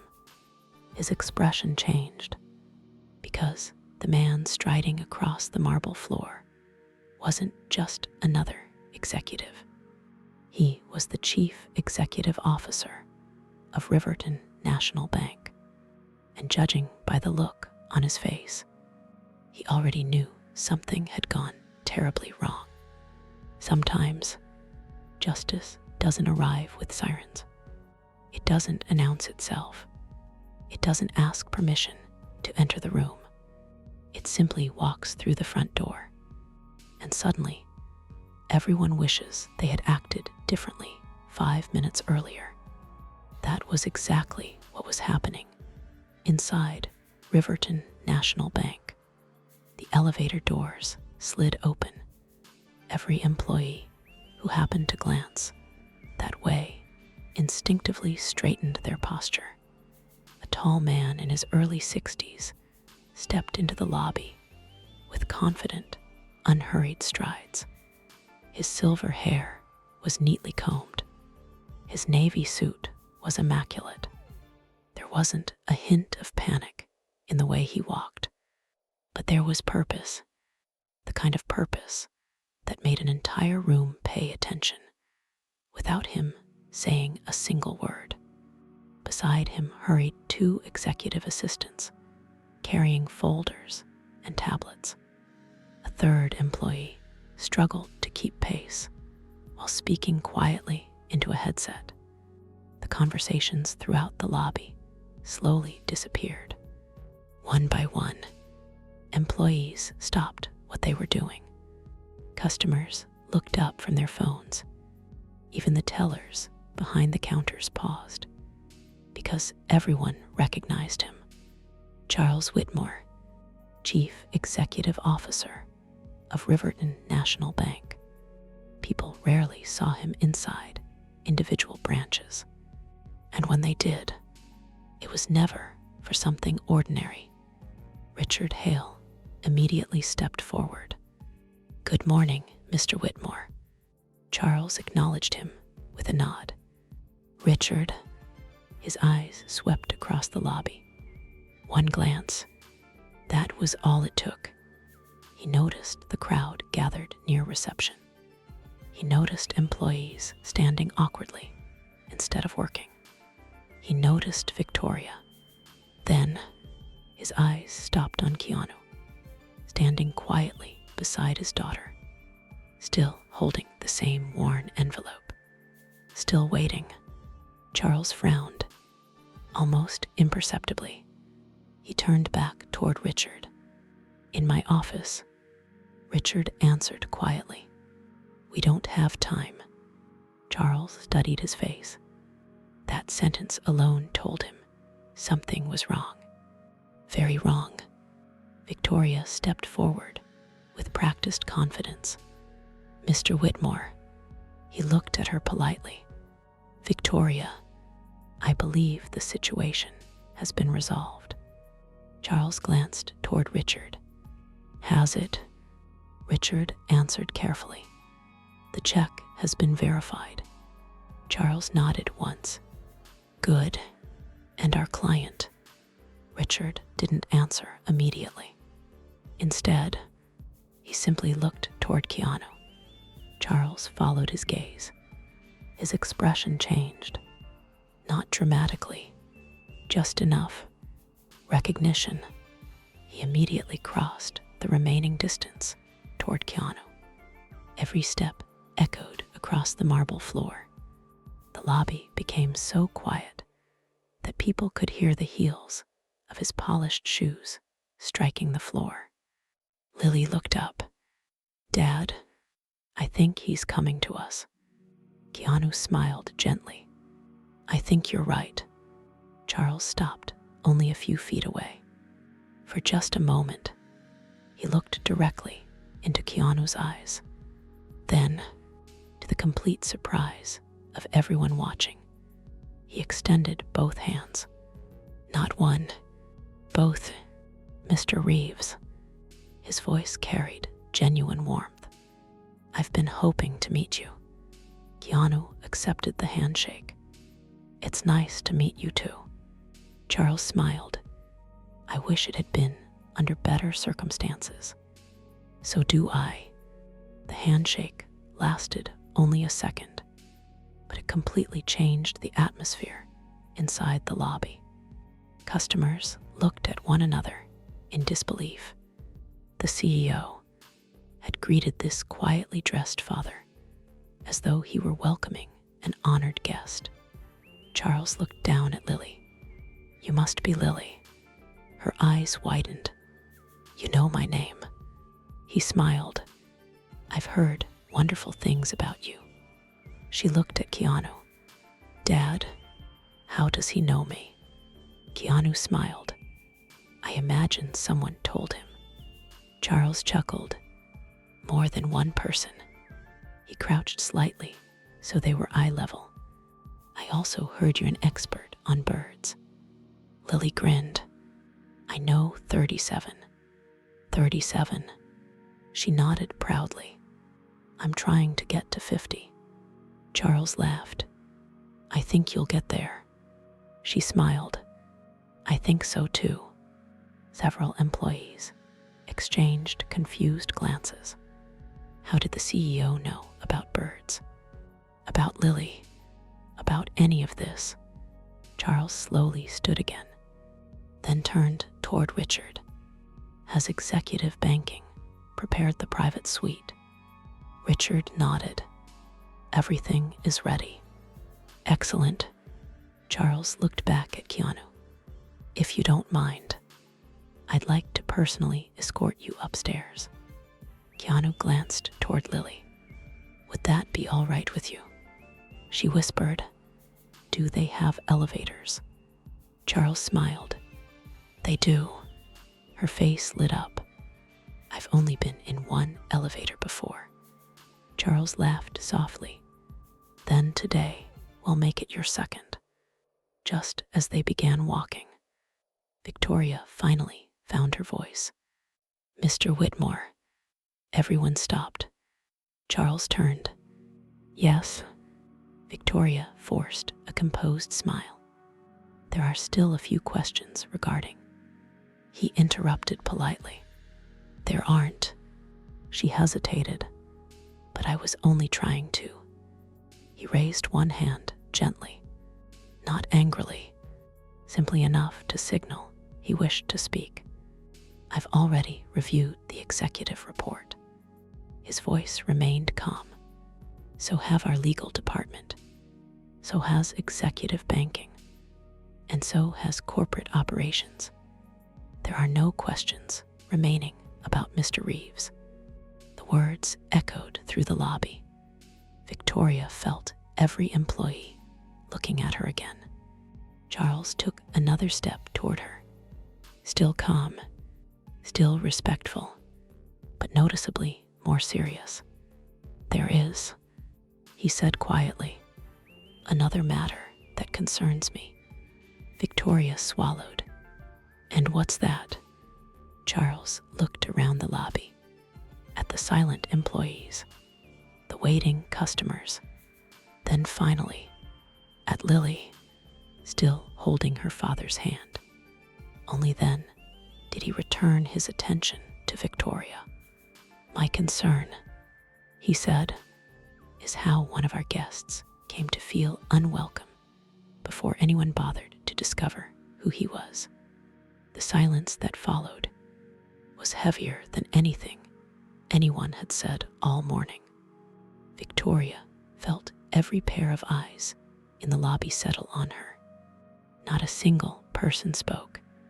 The silence was uncomfortable, not because anyone was waiting for an argument, but because everyone already knew who had been right.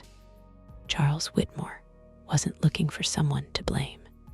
He was looking for the truth, and the truth had a way of making silence louder than shouting ever could. Victoria took a slow breath. I never intended to make anyone feel unwelcome. Charles nodded. I believe you. That answer surprised her. She had expected anger. Instead, he sounded disappointed. And yet, he continued, intentions and outcomes are rarely the same thing. Victoria lowered her eyes for a moment. I was following my instincts. Charles looked around the lobby before asking a question that caught everyone off guard. How many years have you worked for this bank? 23. And in those 23 years, how many times have we trained our employees to judge a client by their clothing? Victoria didn't answer. Charles continued. How many times have we instructed staff to determine someone's financial worth by the vehicle they drive? Silence. How many times have we told our managers to decide whether a cashier's check is genuine before completing the verification process? Again, nothing. Charles gave a small nod. Exactly. Across the lobby, an elderly customer quietly whispered to his wife. He's right. She nodded.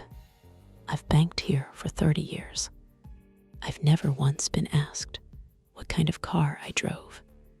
Charles looked back at Victoria. You know what disappoints me most? She swallowed. No, sir. It isn't that you question the check. His answer surprised nearly everyone listening. You should question unusual transactions. That's your responsibility. Victoria looked up hopefully. Charles continued. What disappoints me is that you questioned the man before you questioned the paperwork. Those words settled over the lobby like a heavy blanket. Several employees quietly lowered their heads. Emily felt herself holding her breath. Jennifer stared at the floor.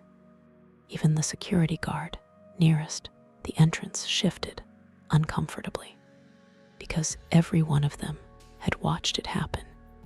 Charles slowly turned toward the customers gathered nearby. "I'd like to ask all of you something." No one answered. He smiled politely. "When Mr. Reeves walked through those doors, how many of you assumed he didn't belong here?" Several people exchanged embarrassed glances. No hands went up. Charles nodded. "I appreciate your honesty." Then he said something that made the entire room even quieter. "The truth is, many of us make judgments before we realize we're making them. It happens quickly, so quickly that we convince ourselves we're being logical, when in reality, we're simply filling in blanks with our own assumptions." Keanu remained exactly where he was. He hadn't interrupted once. He hadn't asked for any of this. He actually looked uncomfortable being the center of attention. Lily noticed. She gently tugged on his sleeve. "Dad?" He looked down. "Yeah, can we go now?" He smiled. "Soon. I don't like when everyone looks at you." He softly squeezed her hand. "It's all right. They're just listening." She nodded, but stayed a little closer. Charles noticed, and for the first time, his expression softened. He walked over to Lily. "Can I ask you something?" She nodded. "Did you enjoy coming to the bank today?" She thought carefully before answering. "I liked the shiny floor." A few people smiled. "And the flowers?" Charles smiled too. "What didn't you like?" She hesitated, then looked toward Keanu. He didn't answer for her. He simply gave her an encouraging smile. Finally, she looked back at Charles. "I didn't like that people thought my dad wasn't telling the truth." The words were spoken so quietly, yet they carried farther than anyone expected. Charles looked around the lobby. No one could meet his eyes. Lily continued, "My dad always tells me that if we don't know someone's story, we should be kind until we do." The elderly woman, who had been sitting beside Lily, quietly wiped away a tear. Even Richard looked away for a moment. Sometimes, the simplest words carried the greatest weight. Charles slowly stood. He took one deep breath before addressing everyone in the lobby. "I've spent 40 years in banking. I've approved billion-dollar transactions. I've negotiated with world leaders. I've worked with some of the wealthiest people on the planet." He paused. "And do you know something I've learned?" No one answered. The truly successful people rarely need to prove they're important. His eyes drifted toward Keanu. They're usually the first to thank a receptionist, the first to hold a door open, the first to shake hands with the janitor. Richard smiled quietly. He'd noticed every one of those things. Charles continued, "Wealth can buy almost anything, but it cannot buy humility." Victoria felt every word, not as criticism, as truth. For the first time that morning, she stopped seeing Keanu's faded jeans, his old boots, his weathered backpack. Instead, she remembered something else. He had thanked the doorman. He had moved aside for the janitor. He had never once raised his voice, even after being questioned, even after being doubted, even after standing in front of an entire lobby. The realization hit her all at once. She hadn't misjudged a transaction. She had misjudged a human being. And somehow, that felt infinitely worse. She slowly looked toward Keanu. This time, not as a branch manager, not as someone defending her decision, simply as one person looking at another. She took a careful step forward. "Dad," Lily whispered. "I think she's going to say sorry." Keanu looked down at his daughter, then smiled gently. "Maybe." Victoria stopped a few feet in front of them.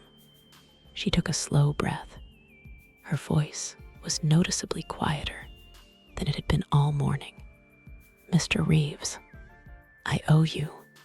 She paused, not because she didn't know what to say, because she had never meant those words more in her entire career.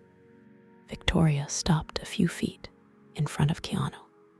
For the first time since he had walked into the bank, she wasn't speaking as the branch manager. She was speaking as a woman who realized she'd gotten something terribly wrong. "Mr. Reeves," her voice was noticeably softer, "I owe you an apology." The lobby became perfectly still. Even people who had quietly returned to their conversations stopped again, because everyone understood something. Apologies offered in private were easy. The difficult ones were the ones made in front of the same people who had witnessed the mistake. Victoria took another breath. "When you first walked through our doors, I didn't see a customer. I saw someone who, in my mind, didn't belong here." She looked down briefly. "And because I believed that, I questioned you before I questioned the documents." She swallowed.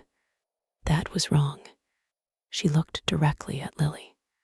"And I'm especially sorry that you had to watch it happen." Lily looked up at her father. Keanu gave a small nod. Only then did she quietly answer, "Thank you." Those two simple words somehow made Victoria feel even worse. Children forgave so easily. Adults often didn't deserve it. Charles watched the exchange without interrupting. This wasn't about policies anymore. It was about character, and character couldn't be taught in a training seminar.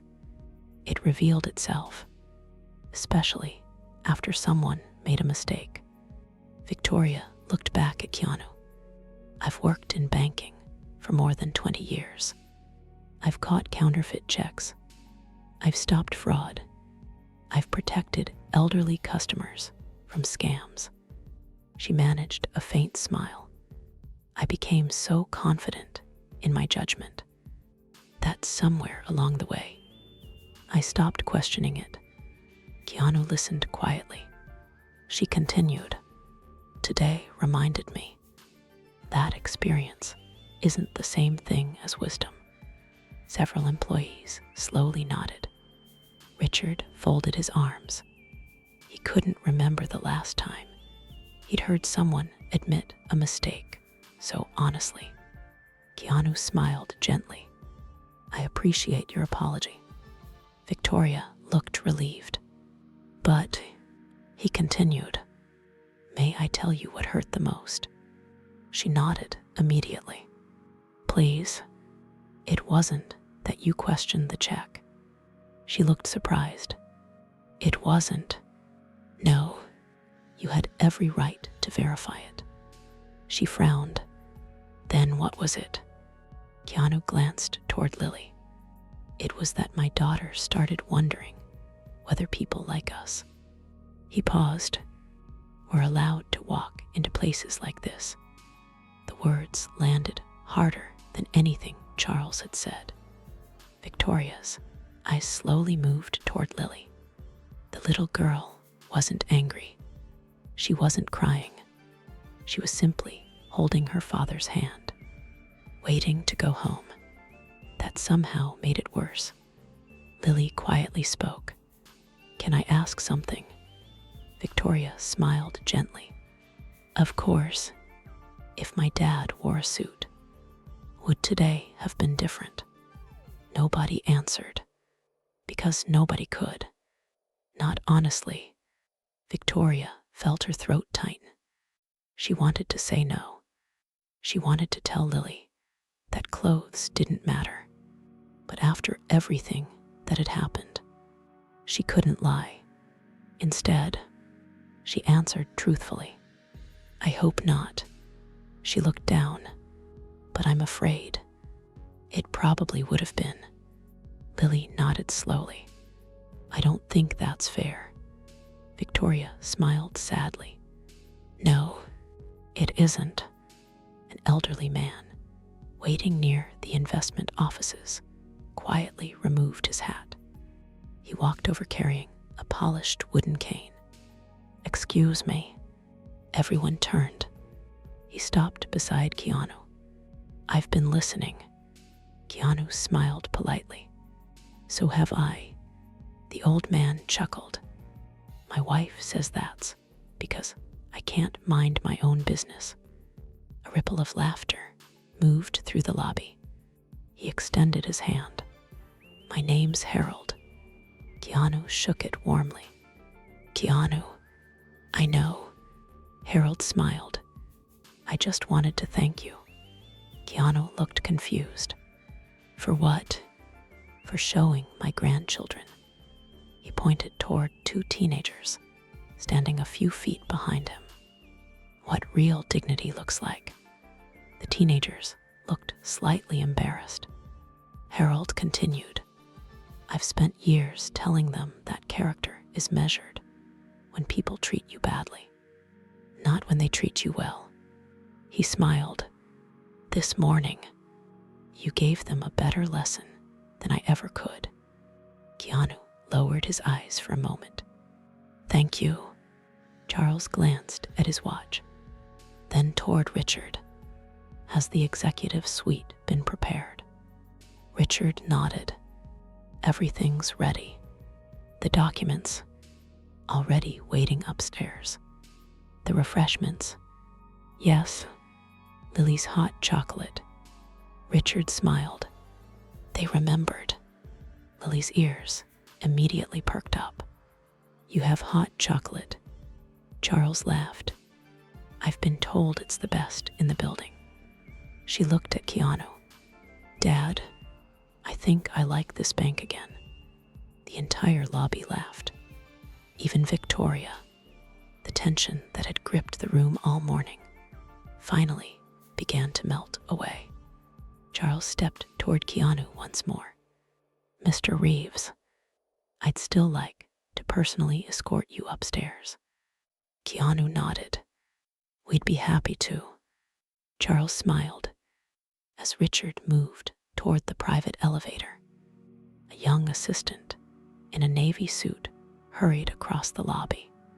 She looked flustered, almost out of breath. "Mr. Whitmore." Charles turned. "Yes, the chairman is on line 1. Charles frowned. "Now?" "Yes, sir. He says it's urgent." Charles exchanged a quick glance with Richard. There was only one person who would call the bank's chairman directly regarding this transaction: the acquiring corporation. Something else had happened, something even bigger than the check. Charles quietly excused himself and took the phone from the assistant. Charles Whitmore speaking. He listened. His expression slowly changed, first to surprise, then to disbelief. Finally, he looked across the lobby, straight at Keanu. "You're certain?" A brief pause. "I understand. I'll tell him immediately." Charles lowered the phone. For several seconds, he simply stood there. Richard noticed first. "What is it?" Charles looked toward Keanu with an expression no one in the lobby had ever seen on the CEO's face. Respect mixed with astonishment. He smiled. "It seems," he said quietly, "Mr. Reeves has been keeping another secret from all of us. One thing life has taught me is that the most extraordinary people rarely introduce themselves with extraordinary words. Sometimes you don't discover who they really are until someone else tells their story." That morning, everyone inside Riverton National Bank believed they had finally learned who Keanu Reeves was. They were wrong. They had only learned where $20 million came from. They still had no idea who the man standing in front of them truly was. Charles Whitmore lowered the phone slowly. The smile on his face had disappeared, not because the news was bad, because it was almost impossible to believe. Richard took one cautious step forward. "Mr. Whitmore." Charles looked at him. The chairman just spoke with the acquiring corporation. Richard waited. "So," Charles's eyes drifted toward Keanu. "They're sending someone." Richard frowned. "To the branch." Charles nodded. "They've already landed in Riverton." A ripple of confusion spread among the executives. "Who?" Charles answered quietly. "The corporation's chairman." Richard stared at him. "The chairman himself?" "Yes." "Why?" Charles looked back at Keanu. "To personally thank Mr. Reeves." The words echoed across the silent lobby. Customers looked at one another. Employees exchanged puzzled glances. "Personally thank him. For what?" Lily gently tugged on Keanu's sleeve. "Dad?" He looked down. "Yeah. Who's a chairman?" Keanu smiled. "Someone people trust to lead a company." She thought for a second. "So, like Mrs. Brooks runs the motel." He laughed softly. "That's actually a pretty good comparison." She smiled proudly. "I understand grown-up words now." "You do?" Richard looked genuinely confused. "I'm sorry," he said. "I thought the acquisition had already closed." "It has," Charles replied. "So why would the chairman fly here personally?" Charles took a slow breath. "Because according to him, without Keanu Reeves, there wouldn't have been a company to acquire." The lobby fell silent again. Every person listening instinctively looked toward Keanu. He shifted slightly, almost uncomfortable, as though he wished everyone would stop talking about him. An investment advisor quietly whispered to another employee, "I thought he inherited the money." "So did I. Apparently, there's more to the story." Charles walked closer to Keanu. "I hope you'll forgive me." Keanu looked surprised. "For what?" "I've just learned something I should have known before introducing myself." Keanu smiled. "Which is?" Charles laughed softly.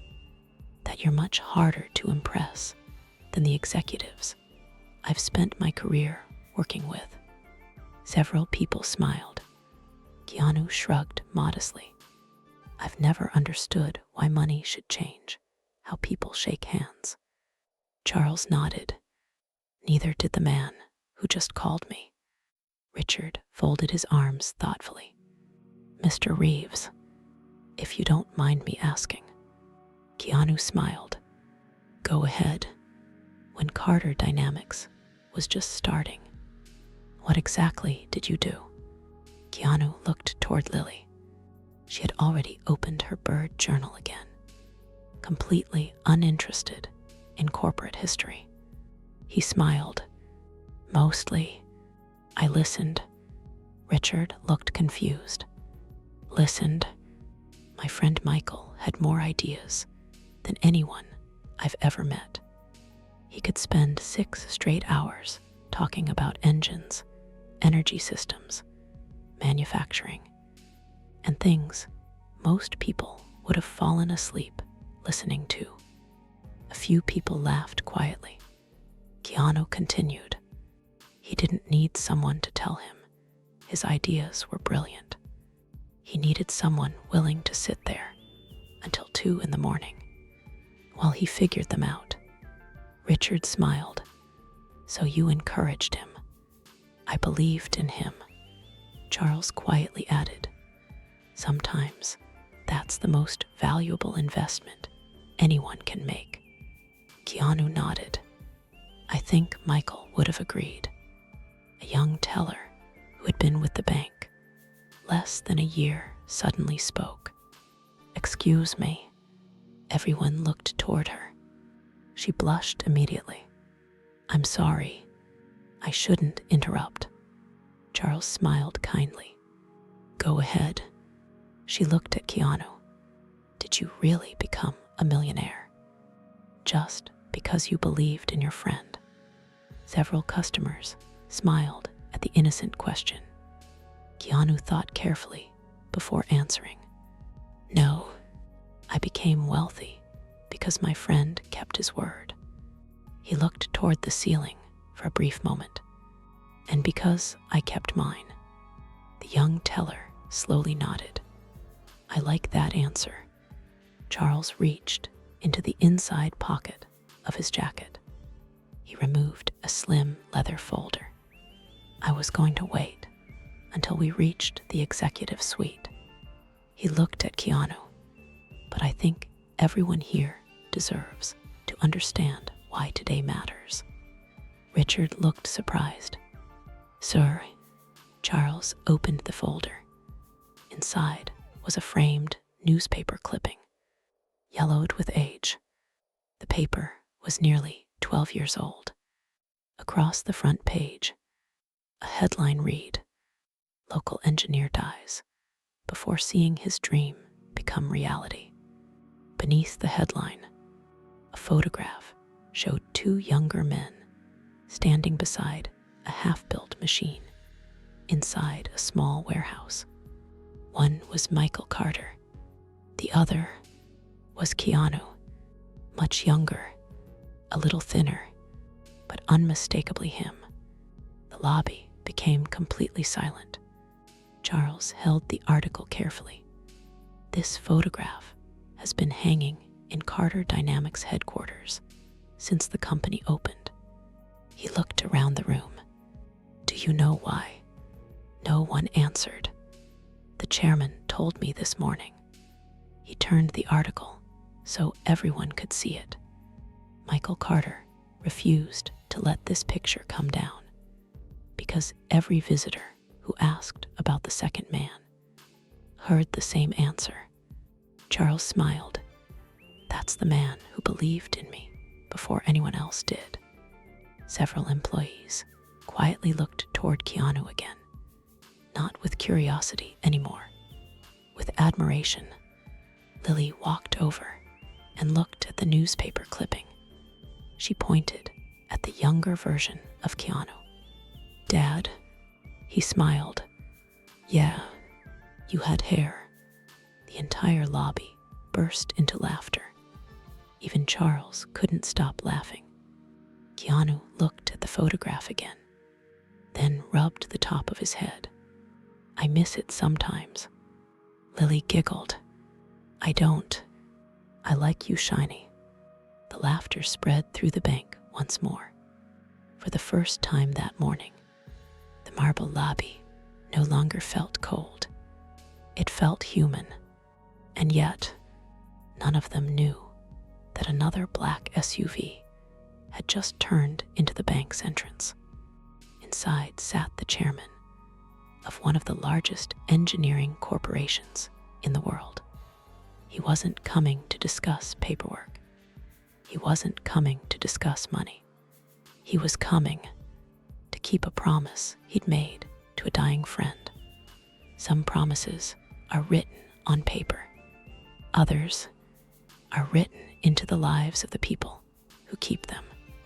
The strongest promises don't end when someone dies. Sometimes that's when they truly begin. Outside Riverton National Bank, a long black sedan rolled silently beneath the covered entrance. Unlike the luxury SUVs parked nearby, there were no flashing lights, no security convoy, no dramatic arrival, just one elegant sedan. The rear door opened. An older man stepped onto the pavement. He was in his late 70s. His shoulders had begun to stoop with age. Silver hair framed a weathered face that carried decades of responsibility.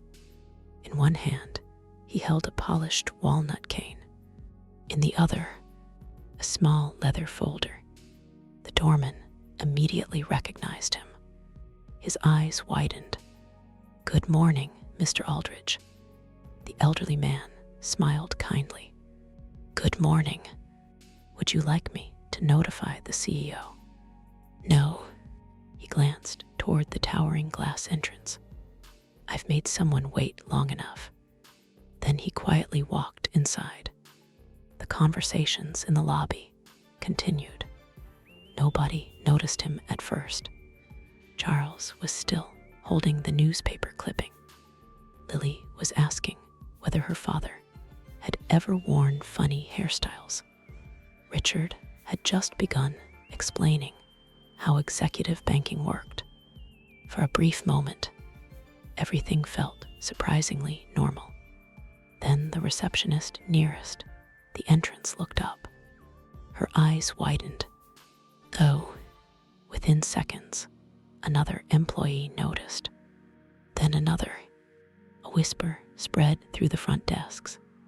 "It's him. Is that really?" "It can't be." Richard turned instinctively. His expression froze. Charles followed his gaze.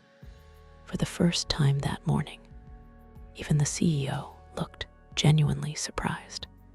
He immediately walked forward. "Mr. Aldridge." The elderly man smiled. "Charles, you didn't tell me you were coming. I wanted this visit to be personal." Charles nodded respectfully. "I understand." The lobby had become completely silent again. Employees who had never seen the chairman before stood perfectly still. Even customers sensed someone important had arrived. Lily tugged on Keanu's hand. "Dad?" "Yes." "Who's that, Grandpa?" Keanu turned. The moment he saw the elderly man, his smile disappeared. Not from fear, from emotion. He hadn't seen Thomas Aldridge in nearly 8 years. The old man smiled back. It wasn't the smile of a billionaire or a chairman. It was the smile of someone finally finding family after years apart. Thomas stopped a few feet away. For several seconds, neither man spoke. Sometimes words only get in the way. Then, without hesitation, Thomas opened his arms. Keanu stepped forward. The two men embraced quietly, not as businessmen, not as partners, as family. The hug lasted only a few seconds, but when they stepped apart, many people noticed something unexpected. Thomas Aldridge's eyes were wet. "It's been too long." His voice cracked slightly. Keanu smiled. "It has. You've gotten older." Keanu laughed. "So have you." Thomas looked toward Lily. "And this must be Lily."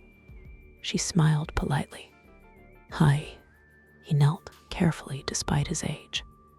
"I've wanted to meet you for years." She tilted her head. "You have?" "Oh yes. Your father talks about you more than he talks about himself." She looked at Keanu. You do? He shrugged. I might. She grinned. I talk about you two.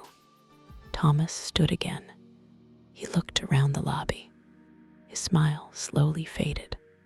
I heard what happened. Nobody answered. Charles spoke quietly. We've addressed the matter.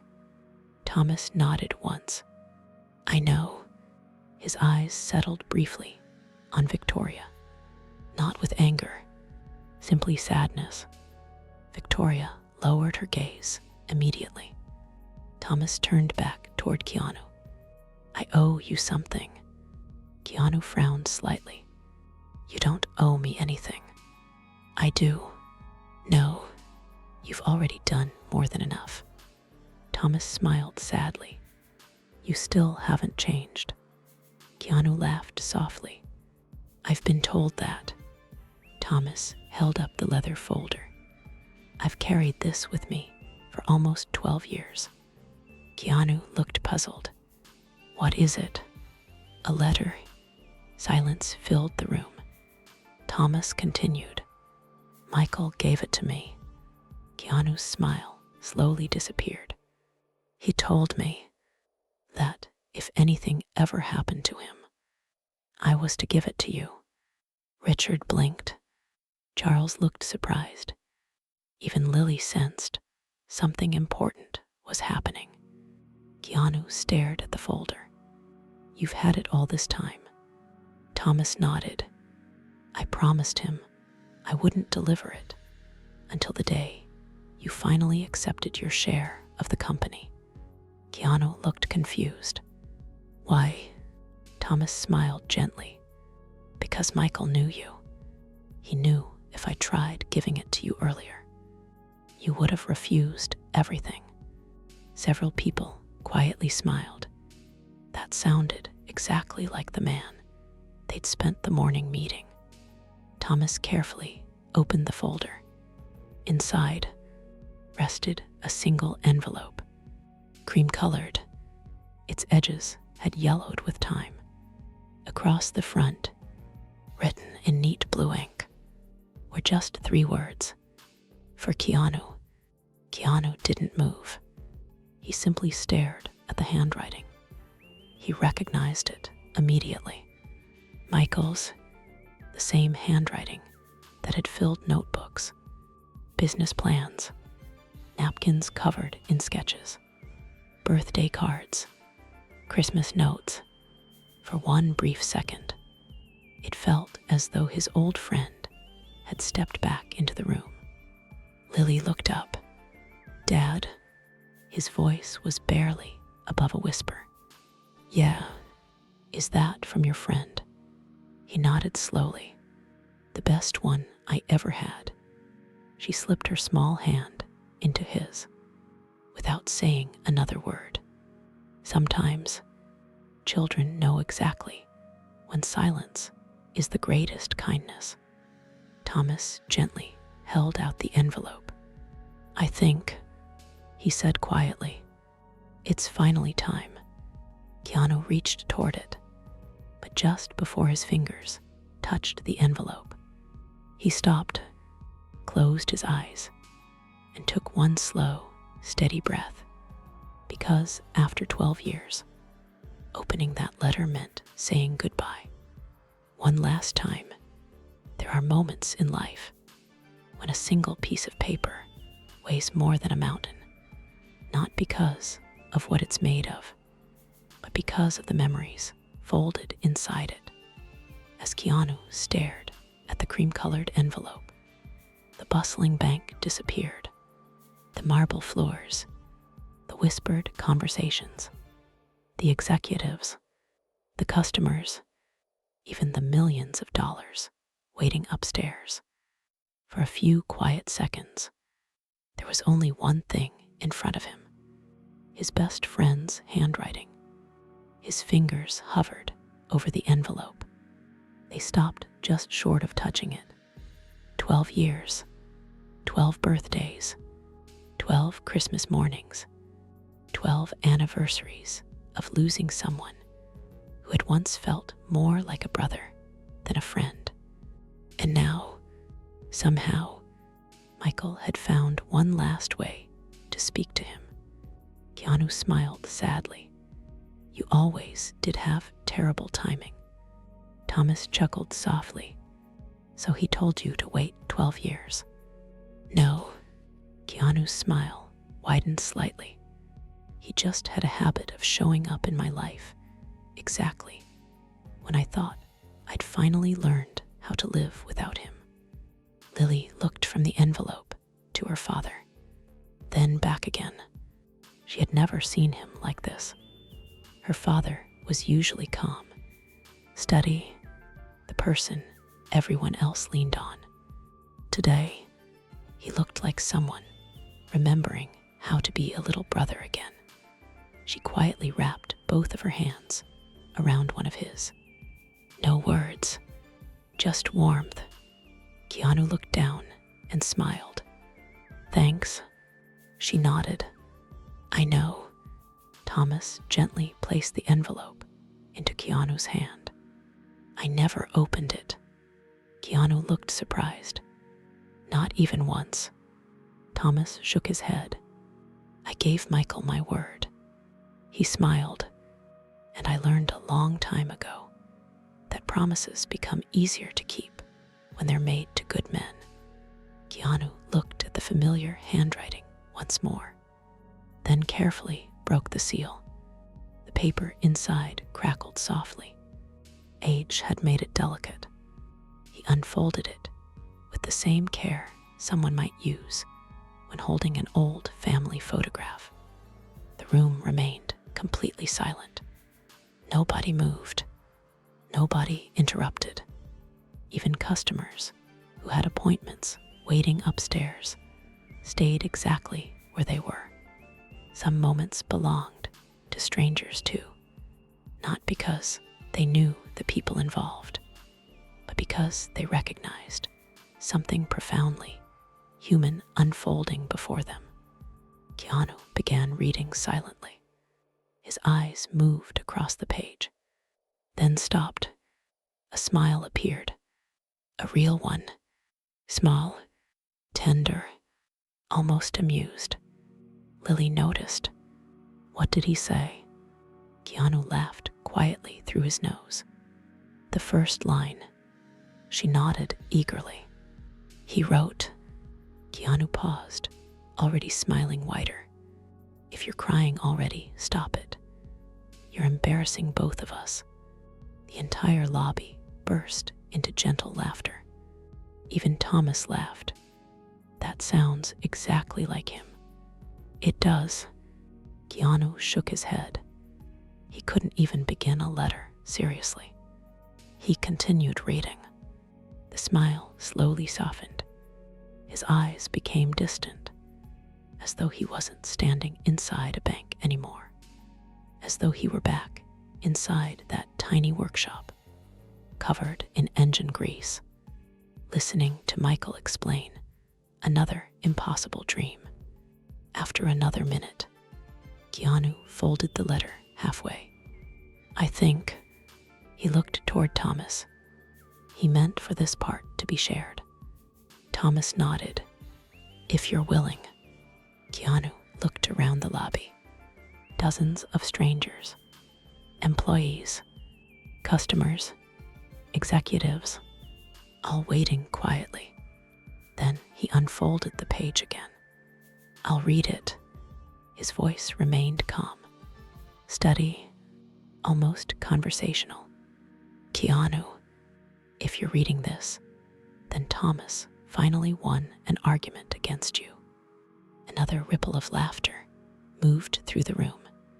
Thomas smiled proudly. I finally did. Keanu continued. You're probably standing somewhere, looking uncomfortable, because people are thanking you for something. More smiles. Michael had known him perfectly. I can already hear you saying you don't deserve any of it. Keanu paused briefly, then continued. You're wrong. Silence returned.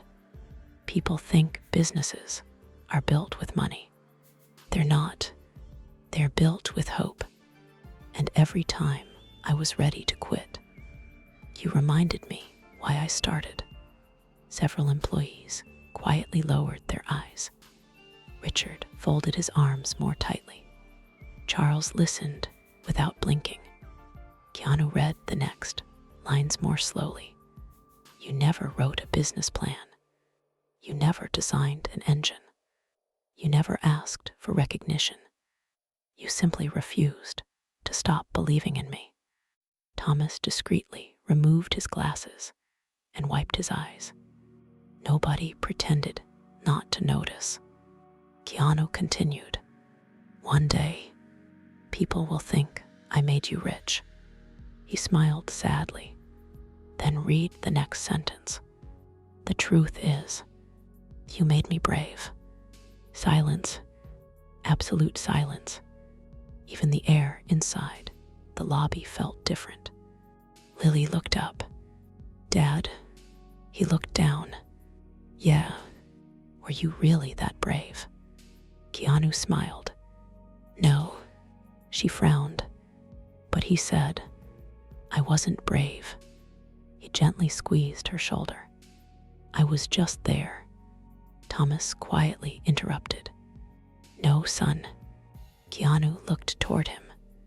You were there. Thomas's voice trembled. When nobody else was. Several customers quietly wiped away tears.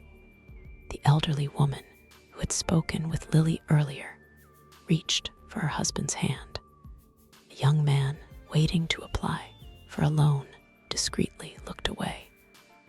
Pretending to study a brochure, Victoria stood motionless. Every sentence of the letter seemed to erase another layer of the assumptions she'd made that morning. She realized something she hadn't understood before. Keanu hadn't become wealthy because he chased success. Success had eventually caught up with a man who spent his life showing up for other people. Keanu reached the final page. His expression changed again. Michael's last words were shorter, simpler, but somehow they carried the greatest weight. He cleared his throat softly, then read aloud, Take care of Lily. His voice caught for the first time. The room remained silent. He continued, I know you'll become the father she deserves. Lily slowly looked up at him, confused. Dad, how did he know me? Keanu smiled through damp eyes. He didn't. She blinked. He just knew you. Lily tilted her head. What does that mean? Keanu gently brushed a strand of hair away from her face. It means he believed that one day I'd have someone wonderful to love. She smiled. I think he was right. Keanu laughed quietly. So do I. He looked back at the letter. Only one sentence remained. He took one steady breath and prepared to read the final words Michael Carter had ever written to him. Keanu stared at the last line for several seconds. He didn't read it immediately. Instead, he smiled, not the smile of someone remembering the past, the smile of someone realizing that even after 12 years, his best friend still knew exactly what to say. Lily gently squeezed his hand. Dad, he looked down. I'm okay. She nodded. I know. Keanu looked back at the letter. His voice was steady, soft enough that everyone instinctively leaned in to hear. He read the final words. One last thing. A faint smile crossed his face. Stop hiding. Silence. Keanu chuckled quietly. So he really did know you. Thomas whispered. Keanu nodded. He always did. He continued. You've spent your whole life standing behind other people so they could shine. That's one of the reasons I loved you like a brother. Another pause. Then, the final paragraph. But someday, someone will need to see that quiet people can change the world too. When that day comes, don't step aside. Stand there, not because you need recognition, but because someone watching might finally believe they matter. The room was completely still. Keanu slowly lowered the letter.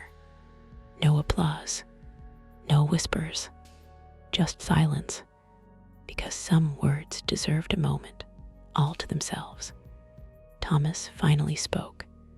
He finished writing that 2 days before he died. Keanu looked at him. He made me promise I'd never change a single word. I can see why. Thomas smiled. He rewrote it 6 times. That made Keanu laugh. Only 6. Thomas laughed too. I may be remembering generously. The tension in the room eased once again. Charles stepped forward. I've read hundreds of speeches. He looked toward the folded letter. I've heard presidents speak, business leaders, Nobel Prize winners. He paused. I don't think I've ever heard a better description of leadership. Richard quietly nodded. It wasn't about power. Charles smiled. It never was. Victoria stood motionless. The word "stop" hiding echoed in her mind. She realized she'd spent years hiding too, not behind humility, behind authority, behind procedures, behind assumptions that made difficult decisions easier. It was easier to judge someone than to admit uncertainty, easier to appear confident than curious. And today, a stranger had unknowingly exposed that weakness without ever trying to embarrass her. She slowly walked toward Keanu again, not because anyone expected it, because something still needed to be said. Mr. Reeves. He looked up. I've apologized for how I treated you. You have, but I haven't apologized for something else. He waited. I took something away from my staff today. Richard glanced toward her. She continued. They trust me to lead. When I judged you instead of following our values, I taught them the wrong lesson. Emily felt her eyes begin to sting. Jennifer quietly nodded. Victoria looked toward them. I'm sorry to all of you. You deserved better leadership from me today.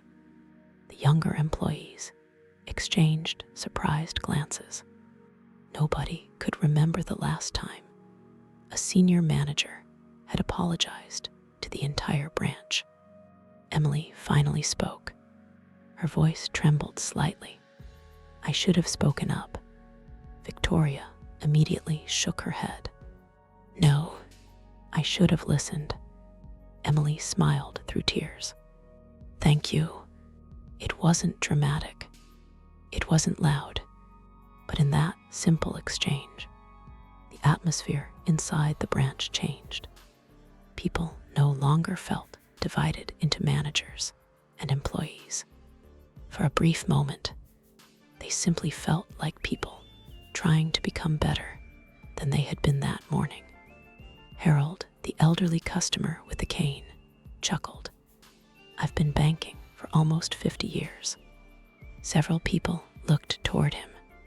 I've seen arguments over mortgages, people shouting over overdraft fees.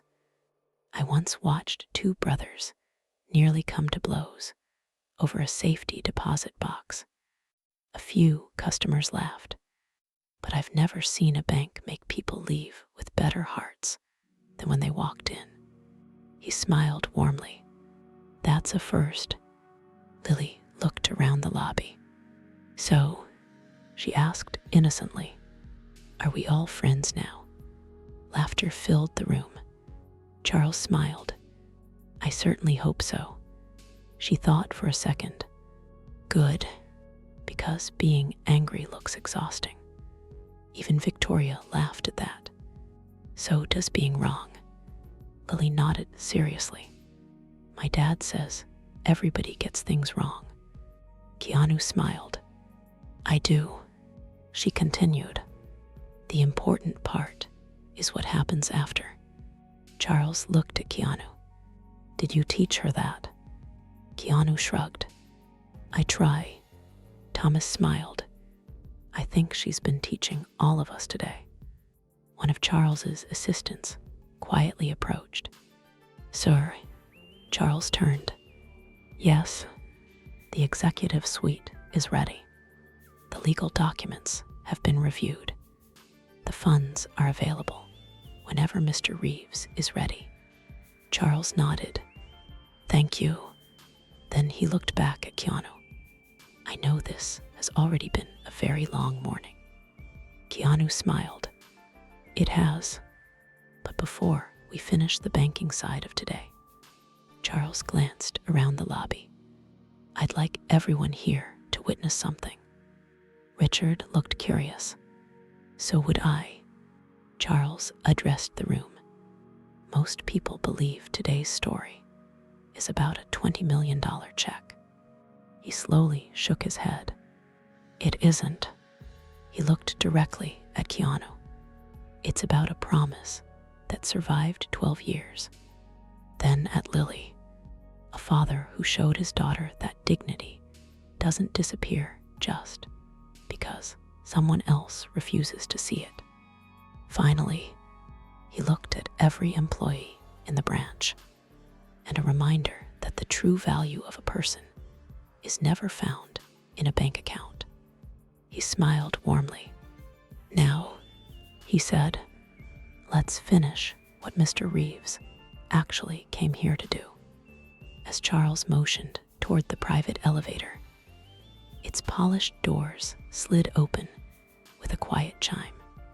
The path to the executive floor was finally clear, but none of them knew that upstairs, one final surprise had already been prepared. A surprise arranged years ago by Michael Carter himself. The most valuable thing you can leave behind isn't money. It isn't a company.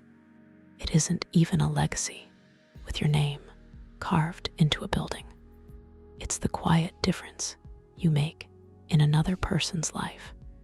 Because long after the money is spent, long after the buildings are replaced, people will still remember how you made them feel. That morning, everyone who stepped into Riverton National Bank, expecting an ordinary business day, was about to leave carrying something far more valuable. The private elevator rose silently toward the executive floor. Inside stood only 6 people: Charles Whitmore, Richard Hale, Thomas Aldridge, Keanu, Lily, and one young assistant carrying a leather portfolio. The elevator was quiet, not uncomfortable, peaceful. Lily watched the floor numbers light up one by one. 18, 19. She smiled. This is definitely higher than the hospital elevator. Keanu laughed. I believe you're right. Thomas smiled. You know, when Michael designed this executive floor, he insisted children should always be welcome. Lily looked surprised. He did, he said. Thomas chuckled. If a place isn't comfortable for children, it's probably forgotten what people are working for. Keanu smiled. That sounds like him. The elevator doors opened. The executive floor looked nothing like the busy branch below. Large windows stretched from floor to ceiling. Morning sunlight spilled across polished wooden floors. Instead of rows of desks, there were quiet meeting rooms, original artwork, fresh flowers, comfortable seating. It felt less like a corporate office and more like someone's home. Lily whispered, "Well," Charles smiled. "I was hoping you'd like it." As they stepped into the executive lounge, a woman in her 50s greeted them. "Good morning." Charles nodded. "Everything ready?" She smiled warmly. "Just as requested." She looked toward Lily. "And I believe someone ordered a hot chocolate." Lily's eyes widened. "For me?" The woman laughed. "Extra marshmallows." Lily looked at Keanu. "I think this is the fanciest drink I've ever had." Keanu smiled. "You've earned it." While Lily settled into a comfortable chair, Charles placed a leather folder on the conference table. Inside were the final documents transferring the proceeds of Carter Dynamics acquisition. Richard carefully explained each page. "We've already completed identity verification. The funds are available immediately. You can accept the transfer today, or structure it however you prefer." Keanu listened patiently. When Richard finished, he smiled. "I have one request." Charles nodded. "Anything?" "I'd like 10 million transferred into the trust Michael created for engineering scholarships." Richard blinked. "You mean the scholarship foundation?" "Yes." Thomas smiled immediately. "I had a feeling." Charles looked at Keanu. "That's half the money." "It is." Richard couldn't hide his surprise. "You've waited 12 years for this." Keanu nodded. "I know, and you're giving away half." Keanu smiled gently. "It was never really mine." The room became quiet. Thomas leaned back in his chair. Michael had predicted this, almost exactly. He couldn't help smiling. Keanu continued. "When Michael and I talked about success, he never measured it in dollars. He measured it by opportunity." He looked toward the window, overlooking the city. "If one young engineer gets the chance he almost didn't, that seems like a pretty good investment." Charles slowly shook his head in admiration. "You continue to redefine wealth." Richard adjusted his glasses. "What about the remaining 10 million? Keanu smiled. "Some of it will pay for Lily's future." She looked up from her hot chocolate. "My future?" He nodded. "College?" She frowned. "I'm 8.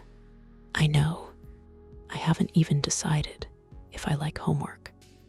Everyone laughed. Keanu continued. "I'd also like to establish a permanent fund for Pine View Inn." Thomas looked surprised. "The motel?" Keanu nodded. "Mrs. Brooks never charged us when Lily was in the hospital." Charles smiled. "I read that in the report." She said. Keanu smiled softly. "That some debts aren't paid with money." He looked toward Thomas. "I'd like to make sure nobody with a seriously ill child is ever turned away because they can't afford a room." The room fell silent again. Richard slowly removed his glasses. He pretended to clean them. No one mentioned that his eyes had become wet. Thomas quietly laughed. "Michael would have argued with you." Keanu smiled. "I know. He would have said you were giving away too much." And then Thomas grinned. "You would have ignored him." "I usually did." Charles looked at the assistant. "Please make sure every one of Mr. Reeves' instructions is carried out exactly." She nodded immediately. "Yes, sir." A gentle knock interrupted them. Charles looked toward the door. "Come in." The door opened. Emily stepped inside. She looked nervous. I hope I'm not interrupting. Charles smiled. Not at all. She carried a small cardboard box tied with blue ribbon. I just wanted to give this to Lily. Lily looked curious. For me? Emily nodded. I wasn't sure whether I'd get another chance. She handed over the box. Inside rested a beautifully illustrated bird encyclopedia. Hardcover, brightly colored. On the inside cover was a handwritten note for the little girl who reminded a bank full of adults to be kind before making assumptions. Keep discovering the world. Emily. Lily carefully traced the handwriting with her finger. Then she stood up, walked over, and hugged Emily without saying a word. Emily froze, then slowly hugged her back. When Lily stepped away, she smiled. I'll take good care of it. I know you will. Charles quietly looked around the room. He realized something remarkable. Nobody had talked about money for nearly half an hour, despite sitting in a room where millions of dollars were changing hands. Instead, they talked about friendship, promises, children, kindness, second chances. Perhaps that was exactly why Michael Carter had trusted Keanu all those years ago, before anyone could say another word. Thomas reached into his briefcase once more. I almost forgot. Everyone looked toward him. I have one final item. He placed a polished wooden box in front of Keanu. What is it? Thomas smiled. The last thing Michael ever designed. Keanu slowly opened the lid. Inside rested a simple brass compass. Its face was engraved with only 4 words. Always choose people first. Keanu stared at it silently, then closed the lid again. Not because he didn't want to see it, because he already understood. 3 months later, the Engineering Scholarship Fund received its first applications. Families staying at Pineview Inn quietly discovered anonymous grants covering their rooms during medical emergencies. Emily was promoted after completing the bank's new leadership training program. Victoria remained branch manager, not because her mistake had been ignored, but because she chose to learn from it. She personally introduced a new policy requiring every employee, from teller to manager, to complete customer verification before making assumptions based on appearance.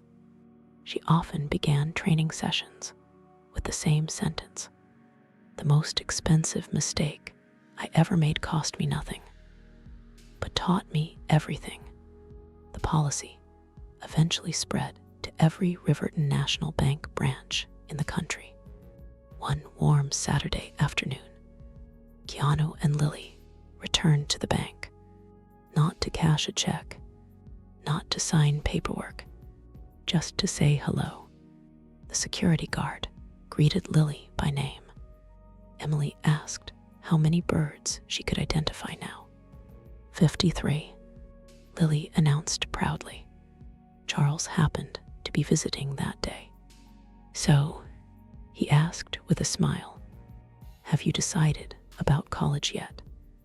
Lily laughed. I'm still deciding if I like homework. Everyone laughed with her. Keanu looked around the lobby.